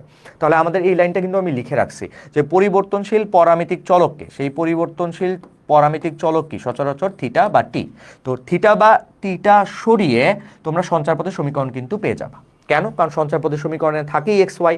তো তোমার সঞ্চারপথের সমীকরণে যদি এক্স ওয়াই থাকে, এক্স আর ওয়াই ভিন্ন নতুন কোনো চলকের উদ্ভব বা নতুন কোনো চলকের মাধ্যমে তোমার এক্স আর ওয়াইকে যদি রিপ্রেজেন্ট করা হয়, তাহলে তুমি উল্টা ক্যালকুলেশন করতে গেলে সঞ্চারপথের সমীকরণকে ব্যাক পেতে হলে তোমার কি করতে হবে, ওই থিটা বা টিকে রিপ্লেস করে দিতে হবে বা সরায় দিতে হবে। তো আসো আমরা এই ধরনের কিছু ম্যাথ করলেই হোপফুলি তোমাদের এই কনসেপ্টটা বা এই এমসিকিউর এই ম্যাথগুলা খুব সহজ হয়ে যাবে। তো আসো আমাদের প্রথম যে ম্যাথটা খুব সহজ একটা ম্যাথ, যে আমাদের টি দেখেই মনে হচ্ছে যে ভাই একটু আগেই বলে আসছেন যে এক্স আর ওয়াই এর পরিবর্তে নতুন একটা চলক, এখানে কিন্তু সেই চলকটা হচ্ছে গিয়ে আমাদের টি। এই যে আমাদের একটা চলক হচ্ছে গিয়ে টি। তো টি এর সকল বাস্তবায়নের জন্য একটি বিন্দুর স্থানাঙ্ক, এই যে স্থানাঙ্ক খেয়াল করে দেখো তো, এই বিন্দুর স্থানাঙ্ক দেখেই মনে হচ্ছে যে ভাই এই বিন্দুর স্থানাঙ্কে কোথাও তো এক্স ওয়াই নেই। তার মানে এক্স ওয়াই নেই মানে কি, আছে মানে এই যে প্রথম স্থানাঙ্কটা আমরা কিন্তু সচরাচর বলে ফেলি যে প্রথম যে স্থানাঙ্কটা আমরা কিন্তু বলি যে প্রথম যে স্থানাঙ্কটা তাকে বলে ভুজ, আর সেকেন্ড যে স্থানাঙ্কটা তাকে কিন্তু আমরা বলি কোটি। মানে আমাদের সঞ্চার পথের যে বিন্দু, সেই সঞ্চার পথের বিন্দুর প্রথম মানটা হচ্ছে ভুজ আর সেকেন্ড মানটা হচ্ছে কোটি। তাহলে খেয়াল করে দেখো তো, প্রথম মানটা ভুজ, সেকেন্ড মানটা কোটি। সঞ্চার পথের যে কোনো একটা বিন্দু চিন্তা করলেই প্রথম মানটাকে আমরা বলবো ভুজ, সেকেন্ড মানটাকে আমরা বলবো কোটি। এক্স হচ্ছে ভুজ, ওয়াই হচ্ছে কোটি। তাহলে খেয়াল করে দেখো, সঞ্চার পথের সমীকরণ নির্ণয় করতে হবে। সঞ্চার পথের সমীকরণ নির্ণয় করতে হবে মানে কি? মানে হচ্ছে এক্স আর ওয়াই সম্বলিত ইকুয়েশন এ ডেভেলপ করতে হবে। তোমার ফাইনালি যে সমীকরণটা, সেখানে থিটা বা টি বা তৃতীয় কোনো চলক থাকতে পারবে না, মানে থিটা বা টিকে রিপ্লেস করে দিতে হবে। তো আসো, আমাদের এমনিতে আমরা সঞ্চার পথের যেই বিন্দু, সেই বিন্দুর ভুজ হচ্ছে এক্স আর কোটি হচ্ছে ওয়াই। আর আমাদের কাছে যে বিন্দু দেওয়া আছে, সেই বিন্দুর ভুজ হচ্ছে এটি স্কোয়ার আর কোটি হচ্ছে 2AT। তার মানে কি? তার মানে আমি বলতেই পারি যে আমাদের এই যে এখানকার ভুজ, এই ভুজ হচ্ছে ভুজের মানের সমান, আর এখানকার এই কোটি কোটির মানের সমান। কেন? কারণ এই বিন্দুটাই তো আমার এই বিন্দুটা, মানে এক্স আর ওয়াইকেই তো টি দ্বারা প্রকাশ করলো। এক্স হচ্ছে ভুজ, যাকে টি দ্বারা প্রকাশ করলো, ওয়াই হলো কোটি, যাকে টি দ্বারা প্রকাশ করলো। মানে এই যে প্রকাশ মাধ্যমটা বিন্দুর মাধ্যমে, এটা পরামিতিক বিন্দু। আর আমরা এখন সমীকরণ আকারে যদি লিখতে চাই, তাহলে এই বিন্দুটার ভুজ আর এই ভুজ অবশ্যই সমান হবে। তাহলে আমরা লিখতেই পারি এখান থেকে যে এই এক্স ইকুয়ালস টু হচ্ছে গিয়ে আমাদের এ টি স্কোয়ার, আর আমাদের ওয়াই ইকুয়ালস টু আমরা লিখতে পারি কোটি ইকুয়ালস টু হচ্ছে 2AT। মোস্ট প্রবলি সবাই বুঝতে পারছো। আমি আবার একবার রিভিউ করি। আমাদের সঞ্চার পথের বিন্দু এক্স ওয়াই, তাকে অন্য থিটা বা টি দ্বারা প্রকাশ করলে সেই সমীকরণগুলোকে পরামিতিক সমীকরণ বলে, আর বিন্দুগুলোকে পরামিতিক বিন্দু বলে। আমাদের এখানে বিন্দু যেটা দেওয়া আছে টি এর মাধ্যমে, তার মানে পরামিতিক বিন্দু। আর আমরা সঞ্চার পথের সমীকরণ যেহেতু গঠন করতে বলছি, আমরা সঞ্চার পথের সমীকরণ গঠনের যে চলক পি এক্স কমা ওয়াইকে নিয়ে আসতে হবে, নিয়ে আসছি। তারপরে আমাদের নিয়ে আসলে প্রথম মানটা ভুজের মান, সেকেন্ড মানটা কোটির মান। এক্স সমান এটি স্কোয়ার, ওয়াই সমান 2AT। আমরা কি লিখে আসছিলাম? আমরা লিখে আসছিলাম পরামিতিক যে চলকটা থাকবে থিটা বা টি, তাকে সরাইতে হবে। কেন সরাইতে হবে? এই যে সঞ্চার পথের সমীকরণ গঠন করার জন্য। সঞ্চার পথের সমীকরণ গঠন করার জন্য থিটা বা টিকে রিপ্লেস করতে হবে। তো খেয়াল করে দেখো, আমরা এই রিপ্লেসটা যদি করতে চাই, তাহলে খেয়াল করো, এই রিপ্লেসটা করতে চাইলে আমরা খুব সিম্পল ক্যালকুলেশন, এখান থেকে টি এর মানটা বের করো। টি এর মান প্রতিস্থাপন, অপনয়ন, যে কোনো পদ্ধতিতে কিন্তু তুমি এই ক্যালকুলেশনগুলো করে তৃতীয় চলককে সরাই দিতে পারো। আমরা টি এর মান বের করছি কত? ওয়াই বাই টুয়াইস এ। তো টি এর মানটা এখানে বসায় দাও। এক্স ইকুয়ালস টু হচ্ছে এ মাল্টিপ্লাই টি। টি মানে কত? ওয়াই ডিভাইডেড বাই হচ্ছে টুয়াইস এ, তার হচ্ছে এই যে স্কোয়ার। তাহলে খেয়াল করে দেখো তো, পরের লাইনটা কি হবে? এক্স ইকুয়ালস টু এ মাল্টিপ্লাই, উপরে হচ্ছে ওয়াই স্কোয়ার, নিচে হচ্ছে 4a স্কোয়ার। তো একটাই ক্যান্সেল আউট হবে। তার মানে আমাদের ফাইনালি অ্যান্সার হয়ে যাবে ওয়াই স্কোয়ার ইকুয়ালস টু কিন্তু 4ax। দেখো তো ভাইয়া, এই যে সমীকরণটা মাত্র আসলো, সেই সমীকরণটা কি আসলো? Y square equals to 4x। যারা অলরেডি জানো যে এই ধরনের সমীকরণ কিন্তু আমাদের পরাবৃত্তের সমীকরণ, যারা জানো সেকেন্ড পেপারের সেকেন্ড ইয়ারের টপিক যারা পড়ে ফেলছো, তারা কিন্তু জানো যে এই ধরনের ইকুয়েশনগুলো হচ্ছে আমাদের পরাবৃত্তের সমীকরণ। খেয়াল করে দেখো, খুব সুন্দর একটা ম্যাথ কিন্তু এমসিকিউর জন্য। এই ম্যাথগুলোর টাইম বা অন্যান্য ব্যাপার চিন্তা করলে কিন্তু খুব পারফেক্ট, এবং ইঞ্জিনিয়ারিং অ্যাডমিশনগুলোতে বা গুচ্ছ বা একাডেমিক লাইফে কিন্তু বোর্ডে এই এমসিকিউগুলো আসে, ইভেন কতেও কিন্তু চলে আসে যে এরকম তৃতীয় একটা চলক এনে কোনো একটা বিন্দু দিয়ে বলে সঞ্চারপথের সমীকরণ গঠন করো, ক নাম্বারে 2 নাম্বারের জন্য চলে আসে। তো আলটিমেটলি আমাদের সঞ্চারপথের সমীকরণ গঠন করতে হলে এক্স আর ওয়াই থাকা লাগবে, অন্য কোনো চলক থাকে তাকে রিপ্লেস করে দিতে হবে। আসো 53, এই ম্যাথে আমি এখানে দুইটা ম্যাথ নিছি, এ আর বি, আবার বিতে 3টা সেগমেন্ট করে রাখছি। খেয়াল করে দেখো, টি পরিবর্তনশীল হলে এই বিন্দুটার সঞ্চারপথ, খেয়াল করো এই বিন্দুটা দ্বারা নির্দেশিত সঞ্চারপথ। তো ফাইনালি তোমার সঞ্চারপথ লাগবে, আমরা এ নাম্বারটা করতেছি, এ নাম্বার এখানে সমাধান করি। খেয়াল করে দেখো, টি পরিবর্তনশীল মানে টিটাই হচ্ছে তোমার তৃতীয় চলক। এই যে স্থানাঙ্কটা, এই স্থানাঙ্কটা আমার প্রথম মানটা ভুজের মান, সেকেন্ড মানটা কোটির মান। মানে লিখতেই পারি যে এটা হচ্ছে এক্স কমা ওয়াই, যেখানে আমার এই স্থানাঙ্কটা হচ্ছে 2t প্লাস হচ্ছে 1 কমা হচ্ছে 5t মাইনাস 3। তার মানে কি একটু খেয়াল করে দেখো, তার মানে তোমার সঞ্চারপথের সমীকরণের চলক হচ্ছে এক্স ওয়াই, এবং এক্স ওয়াইকে আমরা এই তৃতীয় চলক দ্বারা রিপ্লেস করে দিলাম। তার মানে প্রথম মানটা সমান, মানে এক্স এর মানের সমান, মানে ভুজের মানের সমান। তাহলে এক্স ইকুয়ালস টু আমরা লিখতেই পারি 2t প্লাস হচ্ছে 1। আর ঠিক একইভাবে ওয়াই ইকুয়ালস টু আমরা লিখতে পারি 5t মাইনাস 3। এখন কাজ কি? খুবই সিম্পল, টি সরাও, এক্স আর ওয়াই যুক্ত ইকুয়েশন নিয়ে আসো, সঞ্চারপথের সমীকরণ হয়ে যাবে। তো এই ধরনের ম্যাথে আমাদের এখন টি সরাইতে হবে। তুমি অনেকভাবে করতে পারো, এখান থেকে টি এর মান বের করে প্রতিস্থাপন পদ্ধতিতে এখানে বসাতে পারো, তাও হয়ে যাবে। আমরা অন্য যে কোনো পদ্ধতিতে চাইলেই করতে পারি। একটু খেয়াল করে দেখো তো, আমরা এই একটা কাজ করি, আমরা আমাদের এই ইকুয়েশনটাকে আমরা 1 নং দিই, এই ইকুয়েশনটাকে আমরা 2 নং দিই। আমরা টি যদি সরাইতে চাই, এইখানে কোনোভাবে একটু খেয়াল করে দেখো তো, এইখানে কোনোভাবে 2t এর সাথে যদি আমি 5 গুণ করে 10t আনি, আর এইখানে যদি 2 মাল্টিপ্লিকেশন করি, এখানে 10টি আনি, 10টি 10টি 10টি 10টি যদি সাবট্রাক্ট করি, তাহলে কিন্তু এটা বাদ যাবে, মানে টি বাদ যাবে। তো এই একটা কাজ করতে পারি, এভাবে করতে পারি, তোমরা অন্য অনেক যে কোনোভাবেই করতে পারো। তাহলে খেয়াল করে দেখো, আমরা এখানে সমাধান করতেছি, এখানে সমাধান করি। খেয়াল করে দেখো, আমাদের যে এক টং ইকুয়েশনটা, সেই এক টং ইকুয়েশনটা খেয়াল করো, এই এক টং ইকুয়েশনটাকে আমরা 5 দ্বারা গুণ করি, এক টং ইকুয়েশনটাকে আমরা 5 দ্বারা গুণ করি আর সাবট্রাক্ট করব। আর 2 নং ইকুয়েশনকে একটা কাজ করি, 2 নং ইকুয়েশনকে, এই 2 নং ইকুয়েশনকে আমরা 2 দ্বারা গুণ করি, 2 দ্বারা গুণ করি। খেয়াল করো, মনে হয় সবাই বুঝতেছো, এক নং ইকুয়েশনকে আমরা 5 দ্বারা গুণ করলাম আর 2 নং ইকুয়েশনকে আমরা 2 দ্বারা গুণ করলাম। তো এক নং ইকুয়েশনকে 5 দ্বারা যদি গুণ করো, তাহলে এখানে আসবে 5x, এখানে আসবে 5 2 হচ্ছে 10t প্লাস হচ্ছে 5। এখন এই সেকেন্ড সমীকরণটাকে 2 দ্বারা গুণ করতে হবে। 2 দ্বারা যদি গুণ করে ফেলি, তাহলে টুয়াইস y ইকুয়ালস টু হচ্ছে 10t মাইনাস 3 2 2 2 হচ্ছে 4। খেয়াল করে দেখো তো, ক্যালকুলেশন ঠিকঠাক মতো বুঝতে পারছো কিনা। প্রথম ইকুয়েশনকে আমি 5 দ্বারা গুণ করছি, সেকেন্ড ইকুয়েশন বা 2 নাম্বার ইকুয়েশনকে আমি 2 দ্বারা গুণ করছি, 2 10 4 2 10, এখানে ভুল করলাম, 2 দ্বারা 3 দুগুণে 6। ওকে, ডান। তাহলে এই ব্যাপারটা হোপফুলি সবাই বুঝতেছো, কারো কোনো কনফিউশন থাকার কথা না। ওকে, এবার দেখো, এটা আমি সাবট্রাক্ট করব, বিয়োগ করব, এই মাইনাস, এখানে হচ্ছে মাইনাস, এখানে হচ্ছে প্লাস। তাহলে এখান থেকে সাবট্রাক্ট করলে কত আসবে? সাবট্রাক্ট করলে এখানে আসবে হচ্ছে 5x মাইনাস হচ্ছে 2y। এই 10টি আর এই 10টি উপরে নিচে কিন্তু ক্যান্সেল আউট হয়ে যাবে, এই যে এটা বাদ যাবে, এটা বাদ যাচ্ছে। তো এখন এখানে আলটিমেটলি কত থাকতেছে? ইকুয়ালস টু 5 আর 6 হচ্ছে 11, 5 আর 6 11। খেয়াল করে দেখো তো ভাইয়া, ফাইনালি যে ইকুয়েশনটা আসলো, সেই ইকুয়েশনে কিন্তু টি বলে কোনো টার্ম নাই, সেই ইকুয়েশনটা কিন্তু সব জায়গায় আমাদের এক্স ওয়াই। তার মানে এই টি এর রিপ্লেসমেন্টটা বা টিকে যে সরাইতে পারলাম এবং এক্স ওয়াই দিয়ে যে সমীকরণটা গঠন করতে পারলাম, এটাই কিন্তু আমাদের কার্টেসীয় স্থানাঙ্ক। আবার একবার বলি, আমাদের এই টি পরিবর্তনশীল হলে এত বিন্দুটির দ্বারা নির্দেশিত সঞ্চারপথ বের করতে হবে। অ্যান্ড ফাইনালি যে সঞ্চারপথ, সেটা দেখে মনে হচ্ছে অনেকেই জানো, একঘাত বিশিষ্ট সমীকরণ, মানে এটা সরলরেখার সমীকরণ। হোপফুলি সবাই বুঝতে পারছি। ওকে, খেয়াল করে দেখো, আমি একটু কমেন্ট পড়ি তোমাদের, দেখি কি অবস্থা। কমেন্ট পড়ি, তোমরা যারা লাইভ ক্লাস জয়েন হয়ে আসো তাদের একটু কমেন্ট পড়ি, সবাই বুঝতেছো কি না আমি একটু দেখতে চাই। ওকে, হ্যাঁ, যারা লাইভ ক্লাস করতেছো শুরু থেকে, তারা হোপফুলি বুঝতেছো, ঠিকঠাক মতোই বুঝতেছো।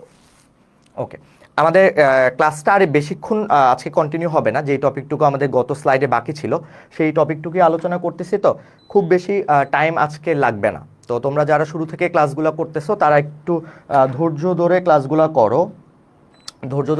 করো, তাহলেই বুঝে যাবা। ওকে, ঠিক আছে। ঠিক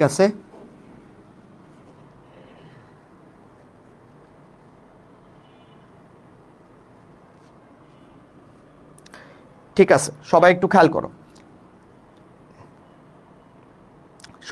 খেয়াল করো, আমাদের মোটামুটি যারা ক্লাস করতেছো, আমি একটু কমেন্ট দেখতে চাই, সবাই বুঝতে পারতেছো কি না। হোপফুলি কারো কোনো সমস্যা হচ্ছে না। ওকে, হোপফুলি কারো কোনো সমস্যা হচ্ছে না। ওকে, আমরা চলে যাচ্ছি আমাদের পরের কনসেপ্টে। ওকে, বুঝতে পারতেছি।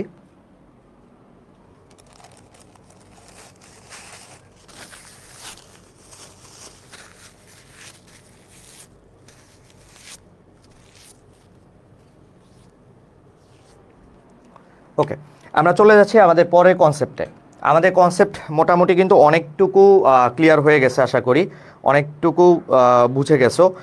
আমাদের এই টপিকের উপর আমরা নেক্সট ম্যাথটা করব। ঠিক আছে, ওকে, আমাদের next math, B number. Theta পরিবর্তনশীল হলে নিচের সমীকরণ কি নির্দেশ করে? আমাদের এখানে কিন্তু 3টা math, 1 2 3।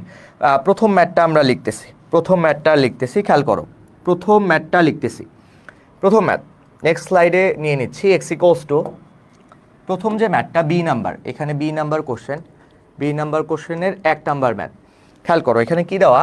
X equal to 3 sec theta. X equals to হচ্ছে 3 সেক থিটা। এটা একটা ইকুয়েশন। দেন আরেকটা ইকুয়েশন দেওয়া আছে, সেটা কি? y equal to 2 tan theta. y equals to হচ্ছে 2 tan theta. Y equals to হচ্ছে 2 tan থিটা। এখন খেয়াল করে দেখো আমাদের কাছে দুইটা ইকুয়েশন দেওয়া আছে এবং এখানে খুব ক্লিয়ার যে এক্স কে থিটা দ্বারা প্রকাশ করা, ওয়াই কেও কিন্তু থিটা দ্বারা প্রকাশ করা। তার মানে কি? তার মানে আমাকে থিটাকে রিপ্লেস করতে হবে, থিটাকে বাদ দিতে হবে, থিটাকে বাদ দিয়ে এক্স আর ওয়াই এর মাধ্যমে ইকুয়েশনটাকে ডেভেলপ করতে হবে। তো থিটা বাদ দেওয়ার যে ব্যাপারগুলো তোমরা হয়তো অলরেডি জানার কথা, আমাদের যেই খুব তিনটা সূত্র আছে, যেই সূত্রগুলো আমরা 9-10 থেকেই জানি, এই সূত্রগুলোই কিন্তু আমাদের থিটাকে রিপ্লেস করে দিতে পারে। ত্রিকোণমিতির যে সূত্রগুলা, একটা হচ্ছে গিয়ে আমাদের সাইন স্কোয়ার থিটা প্লাস হচ্ছে cos square theta equals to হচ্ছে 1, এটা একটা সূত্র। 2 নাম্বার সূত্র হচ্ছে sec square theta minus tan square theta equals to হচ্ছে 1, এটা 2 নাম্বার সূত্র। 3 নাম্বার সূত্র হচ্ছে cosec square theta minus cot square theta equals to হচ্ছে 1। এই তিনটা সূত্র কিন্তু আমাদের মনে রাখতে হবে। এই তিনটা সূত্র মনে রাখলে আমরা চাইলেই এই তিনটা সূত্র অ্যাপ্লাই করলে ডান পাশে কিন্তু 1 চলে আসে, মানে আমাদের থিটা রিপ্লেস হয়ে যাবে, থিটা থাকে না। যে sine square plus cos square 1, sec square minus tan square 1, cosec square minus cot square equal to 1। তো আসো আমাদের যে ম্যাথটা x equal to 3 cos theta, Y equal to 2 tan theta, আমাদের থিটা বাদ দিতে হবে। আমরা একটা কাজ করি, এখান থেকে সেক থিটার মানটা বের করি। সেক থিটা ইকুয়ালস টু কি লিখতে পারবো? সেক থিটা ইকুয়ালস টু হচ্ছে এক্স ডিভাইডেড বাই 3, এটা হচ্ছে 1 নং ইকুয়েশন। এখান থেকে আরও একটা মান বের করতে পারি, টেন থিটা ইকুয়ালস টু হচ্ছে ওয়াই ডিভাইডেড বাই হচ্ছে 2, দুইটা ইকুয়েশন, 2 নাম্বার ইকুয়েশন। এখন খেয়াল করে দেখো আমরা মাত্র শিখে আসছি sec square theta minus tan square theta equal to 1। তাহলে একটা কাজ করি, আমরা এখানে 1কে স্কোয়ার করব, সেক স্কোয়ার পাবো, 2কে স্কোয়ার করলে টেন স্কোয়ার পাবো, যে টেন স্কোয়ার। তাহলে 1 স্কোয়ার 2 স্কোয়ার, মাঝখানে হচ্ছে মাইনাস।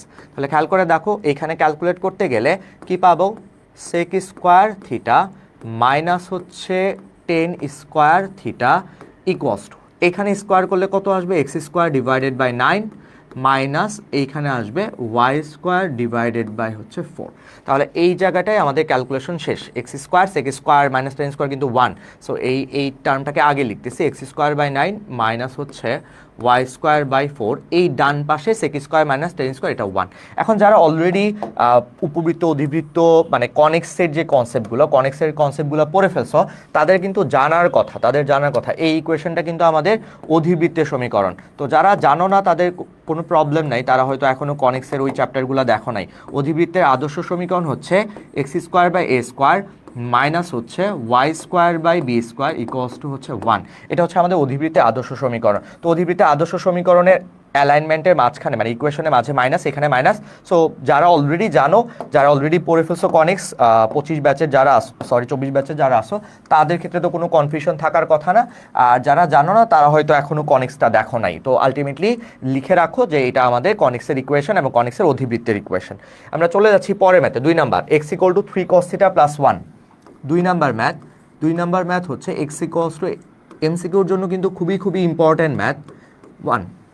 আর আরেকটা ইকুয়েশন হচ্ছে y equals two 2 plus 3 sine theta, y equals two 2 plus 3 sine theta.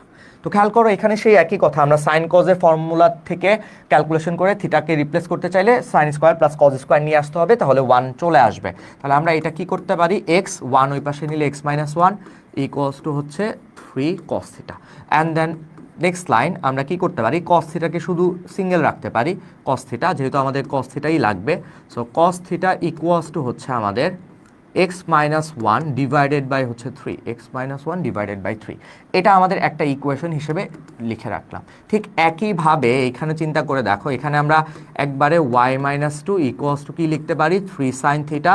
And দেন এখান থেকে যদি আমরা সাইন থিটার ভ্যালুটা চাই, তাহলে সেই সাইন থিটা ইকুয়ালস টু কত লিখতে পারবো?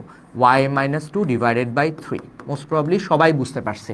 তো আমাদের কি সেই একই কথা, থিটাকে রিপ্লেস করতে হবে। আর ত্রিকোণমিতি আছে সাইন কস, তো রিপ্লেস কিভাবে করবো? Sine square cos square. তো তুমি 1কে স্কোয়ার করে দিতে পারো, 2কে স্কোয়ার করে দিতে পারো, করে যোগ করে দিতে পারো। কেন? কারণ আমাদের ফর্মুলার ফর্মেটে যোগ লাগবে। তাহলে cos square theta plus sine square theta, plus sine square theta, এই পাশে স্কোয়ার করে দিলে এখানে স্কোয়ার করে দিলে এক্স মাইনাস 1 হোল স্কোয়ার, আর 3 স্কোয়ার মানে 9, আর এখানে স্কোয়ার করে দিলে y minus 2 whole square divided by, একটা কাজ করি এখানে আমরা এইখানে আমরা ক্যালকুলেশন এটাই রাখি, x minus one whole square divided by 3 square, মানে স্কোয়ার করলাম, এখানে স্কোয়ার করলে এটাও হচ্ছে 3 স্কোয়ার। খেয়াল করে দেখো তো ভাইয়া, এই জায়গাটা কিন্তু আমাদের থিটা সরে গেল, এই টোটালটুকুর ক্যালকুলেশন হচ্ছে 1, তার মানে আমাদের ইকুয়েশন হচ্ছে x minus one whole square divided by হচ্ছে 3 স্কোয়ার প্লাস হচ্ছে y minus 2 whole square divided by হচ্ছে 3 স্কোয়ার ইকুয়ালস টু হচ্ছে 1।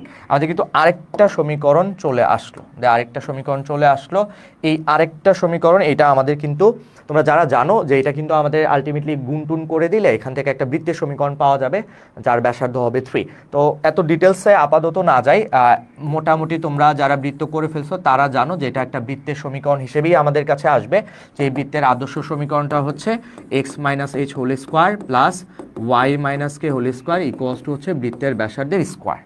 ওকে ফাইন, তো এইটুকু মোটামুটি যারা জানো, যারা বৃত্তটা পড়ে ফেলছো তাদের জানার কথা যে এই আকৃতিটা বা এই আকারটা বা এই সঞ্চারপথের সমীকরণটা হচ্ছে বৃত্ত, মানে এই যে এইখানকার এ আর বি মানে নিচের টার্মটা যদি ম্যাচ করে যায় ক্রস মাল্টিপ্লাই করলেই কিন্তু এই স্ট্রাকচারে চলে যায়। মানে তোমরা আরেকটা লাইন ক্যালকুলেশন করলে X minus one whole square plus হচ্ছে Y minus two whole square equals to হচ্ছে আমাদের 9 বা 3 স্কোয়ার লিখা যায়, 3 স্কোয়ার ইকুয়ালস টু হচ্ছে 3 স্কোয়ার, যেটা অ্যাকচুয়ালি আমাদের একটা বৃত্তের সমীকরণকেই নির্দেশ করবে। ওকে ঠিক আছে, আমাদের আরও একটা ম্যাথ শেষ হয়ে গেল। আমরা মোটামুটি এক্স ইকুয়ালস টু কত ছিল, 3 cos theta plus 1। Okay fine, হ্যাঁ আমাদের আরেকটা ম্যাথ শেষ হয়ে গেল। এবার আসো লাস্ট ম্যাথ, এই টপিকের লাস্ট ম্যাথ, আমাদের 3 নাম্বার ম্যাথ। খেয়াল করে দেখো, আমাদের এই টপিকের লাস্ট ম্যাথ, আমরা কিন্তু প্রত্যেকটা চেহারাই মোটামুটি ইকুয়েশন ডেভেলপ করতেছি। চেহারা তোমরা খুব ভালোভাবে না চিনলেও সমস্যা নেই আসলে, কারণ তোমরা বৃত্ত, পরাবৃত্ত, উপবৃত্ত, অধিবৃত্ত যখন সবগুলো শিখে যাবা তখন চেহারাগুলো খুব ভালো মতোই চিনতে পারবা, মানে সঞ্চারপথটা কার সেই ব্যাপারটা। আপাতত তোমরা সঞ্চারপথের সমীকরণ ডেভেলপ করতে পারো কিনা সেটা দেখো। এক্স ইকুয়াল টু কত, 2 cos theta plus 1, x equals two আমাদের নেক্সট ম্যাথে হচ্ছে এক্স ইকুয়ালস টু হচ্ছে 2 cos থিটা প্লাস 1 আর 2 cos থিটা প্লাস হচ্ছে 1, আর y ইকুয়ালস টু দেখে আসি, y ইকুয়ালস টু হচ্ছে sin theta plus 2, y equals to হচ্ছে sin থিটা প্লাস হচ্ছে 2। তাহলে খেয়াল করে দেখো, এখানে আমরা ঠিক আগের মতোই cos যেহেতু আছে, cosকে আমরা খুব সহজেই সরাইতে পারি, cos square plus sine square equals to 1 লিখে। তার মানে এখানে আমরা cos থিটার ভ্যালুটা বের করে আসি। cos থিটার ভ্যালুটা কত আসবে, x minus 1 divided by 2। cos থিটার ভ্যালুটা আসবে x minus 1 divided by 2। Okay, এটা একটা ইকুয়েশন, একটু ঠিকঠাক করে লিখি, x মাইনাস 1 ডিভাইডেড বাই 2। আর এদিক থেকে আমরা চাইলে কিন্তু আরেকটা মান বের করতে পারি, y মাইনাস 2 ইকুয়ালস টু হচ্ছে সাইন থিটা। তাহলে এইখানে ইকুয়েশন নাম্বার হচ্ছে 2। তোমরা এই ম্যাথগুলো একটু ঠান্ডা মাথায় করলেই হবে, কনসেপ্ট একটাই, খুবই সিম্পল কনসেপ্ট। সেই কনসেপ্ট অনুযায়ী শুধু ম্যাথগুলা, ভ্যারিয়েবল যেই তৃতীয় চলকটা আসবে তাকে সরাইতে হবে, এই মোটোটা বা এই চিন্তাটা মাথায় রাখতে হবে। সেই একই কথা, 1 স্কোয়ার প্লাস 2 স্কোয়ার, এটা ক্যালকুলেট করে ফেললে আমরা পেয়ে যাব হচ্ছে x minus 1 whole square divided by হচ্ছে 2 স্কোয়ার প্লাস হচ্ছে y minus 2 whole square equals to হচ্ছে এই পাশে cos স্কোয়ার সাইন স্কোয়ার 1। একবারে লিখতাম, মোস্ট প্রবাবলি বুঝতে পারবা যেহেতু আমরা অনেকগুলো এই একই টাইপের ম্যাথ করতেছি, একবারে লিখে ফেলছি, সবার বুঝার কথা। ওকে, তাহলে কি এটা কিন্তু ফাইনালি কার সমীকরণ, এখানে এ আর বি ম্যাচ করতেছে না, তো মাঝখানে আবার প্লাস আছে, এটা কিন্তু আমাদের উপবৃত্তের সমীকরণ, এটা হচ্ছে আমাদের উপবৃত্তের সমীকরণ। তো মোটামুটি এই টপিকের কিন্তু আমরা সবগুলা চেহারা বা সবগুলো সঞ্চারপথের স্ট্রাকচার দেখলাম। এই চেহারার মাঝে এই যে মাঝে প্লাস, মানে আমি একটু লিখে রাখি এখানে, যে x minus h whole square, এই চেহারাগুলো যদি তোমরা কখনো দেখো, এ স্কোয়ার মাঝখানে plus Y minus k whole square divided by হচ্ছে বি স্কোয়ার ইকুয়ালস টু 1, এই চেহারা কিন্তু আমাদের উপবৃত্তের, এই চেহারা হচ্ছে আমাদের উপবৃত্তের ইকুয়েশন। ওকে ঠিক আছে, আমরা মোটামুটি অনেকটুকু টপিক শেষ করে ফেলছি। তো আমাদের এই যে সঞ্চারপথ যখন শুরু হয়েছে সেখান থেকে কিন্তু, আচ্ছা এটাও লিখে রাখি যে এটা কিন্তু পরাবৃত্তের আদর্শ সমীকরণ, এখানে লিখে রাখি এটা হচ্ছে আমাদের পরাবৃত্তের আদর্শ সমীকরণ। তার মানে এটা y square equal to 4x, এটা হচ্ছে পরাবৃত্তের আদর্শ সমীকরণ। যারা অলরেডি এই টপিকগুলা পড়ে ফেলছো, যেমন এটা হচ্ছে আমাদের সঞ্চারপথ এবং সেই সঞ্চারপথটা হচ্ছে আমাদের সরলরেখা। আমাদের সঞ্চারপথগুলো যেই সব স্ট্রাকচার তোমাদের এইচএসসি লেভেলে আছে, সরলরেখা, বৃত্ত, পরাবৃত্ত, উপবৃত্ত, অধিবৃত্ত, এই 5টার মধ্যেই কিন্তু থাকবে। আচ্ছা, আমরা চলে যাচ্ছি, আমাদের এই টপিকটা শেষ। আমাদের শুরুর দিকে টপিক, তার মানে একদম সহজ কথা, পরামিতিক সমীকরণ থেকে তোমার রেগুলার যে কার্তেশীয় সমীকরণ সেটা বের করতে হলে তোমার পরামিতিক যে বিন্দুটা আসবে বা সেই থিটা বা টি সেটাকে রিপ্লেস করে এক্স আর ওয়াই এর মাধ্যমে প্রকাশ করাটাকেই কার্তেশীয় স্থানাঙ্ক বলে। এমসিকিউর জন্য খুবই খুবই ইম্পর্টেন্ট একটা টপিক। এবার আসো আমরা ক্ষেত্রফলের টপিকে এখন যাব। ক্ষেত্রফলের যে ম্যাথগুলো আমাদের আছে, ক্ষেত্রফল, তার আগে আমরা ভর কেন্দ্র ব্যাপারটা একটু দেখে আসি। ভর কেন্দ্র খেয়াল করে দেখো, তোমাদের জানার কথা ভর কেন্দ্রের যে টপিকটা সেটা কি, ভর কেন্দ্রের যে টপিকটা সেটা সবারই জানার কথা। খেয়াল করে দেখো,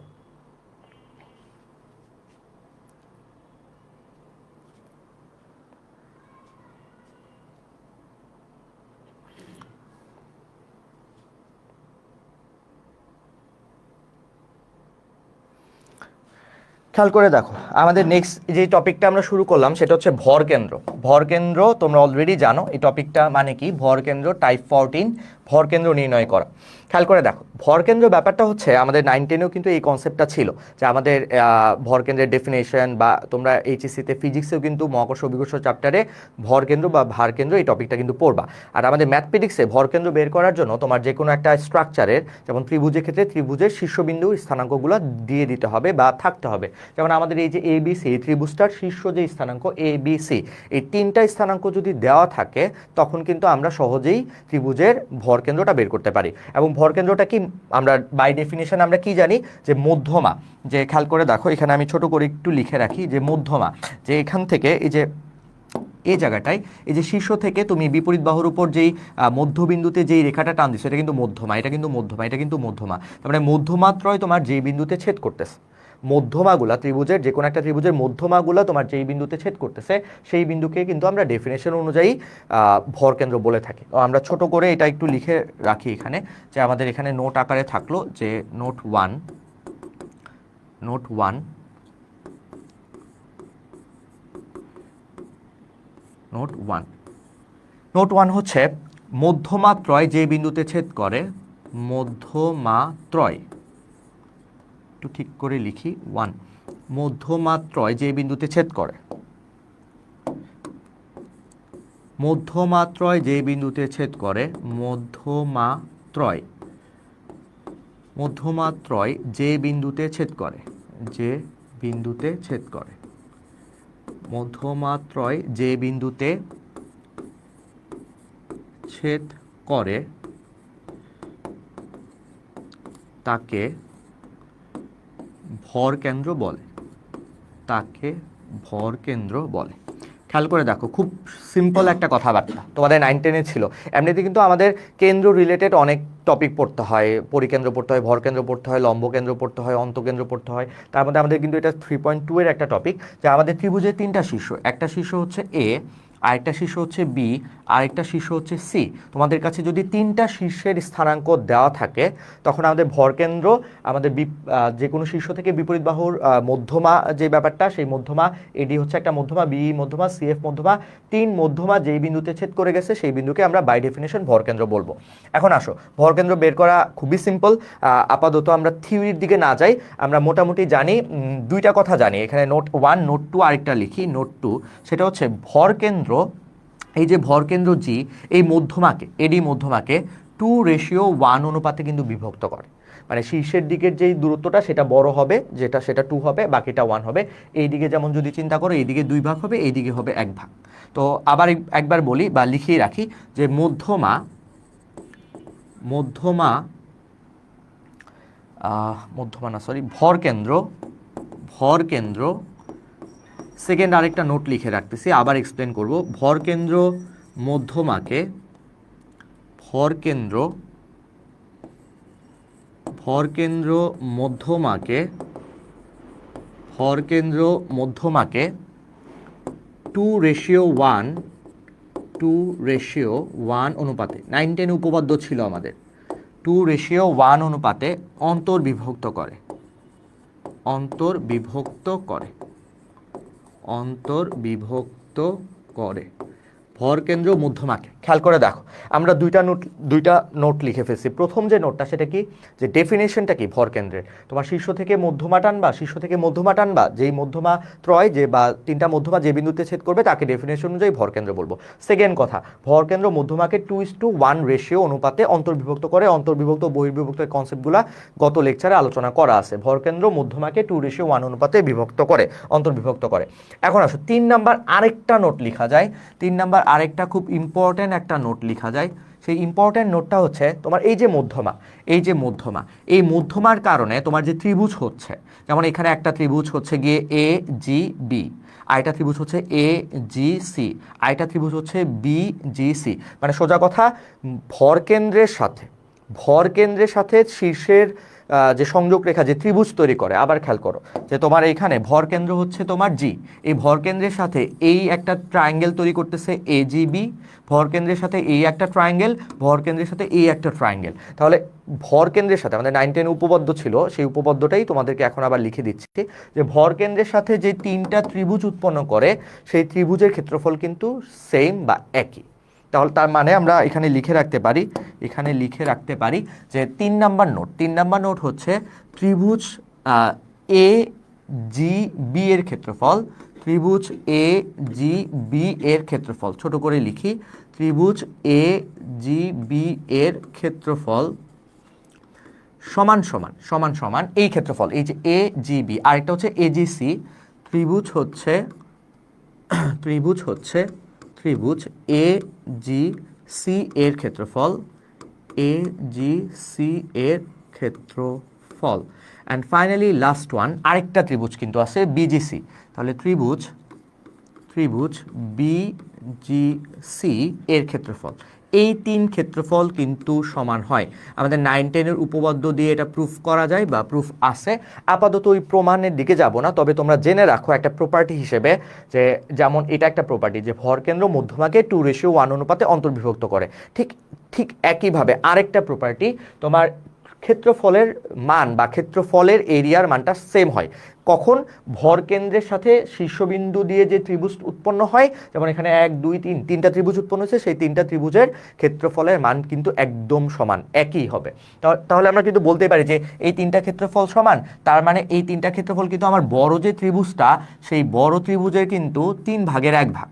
মানে বড় যে ত্রিভুজটা এ বি সি, সেই বড় ত্রিভুজের এই যে ক্ষেত্রফল, সেই বড় ত্রিভুজের ক্ষেত্রফলের কিন্তু 3/1 ভাগ। মানে এটা তো বুঝাই যায় যে আমাদের বড় ত্রিভুজটা সমান কয়টা ভাগে ভাগ হইলো। খেয়াল করে দেখো, এই যে আমাদের বড় যে ট্রায়াঙ্গেলটা, এই বড় ট্রায়াঙ্গেলটা 1 ভাগ 2 ভাগ 3 ভাগ, তাহলে বড় ত্রিভুজটা 1 2 3 ভাগে ভাগ হয়ে গেল, এবং 3টা ভাগের ক্ষেত্রফল সমান।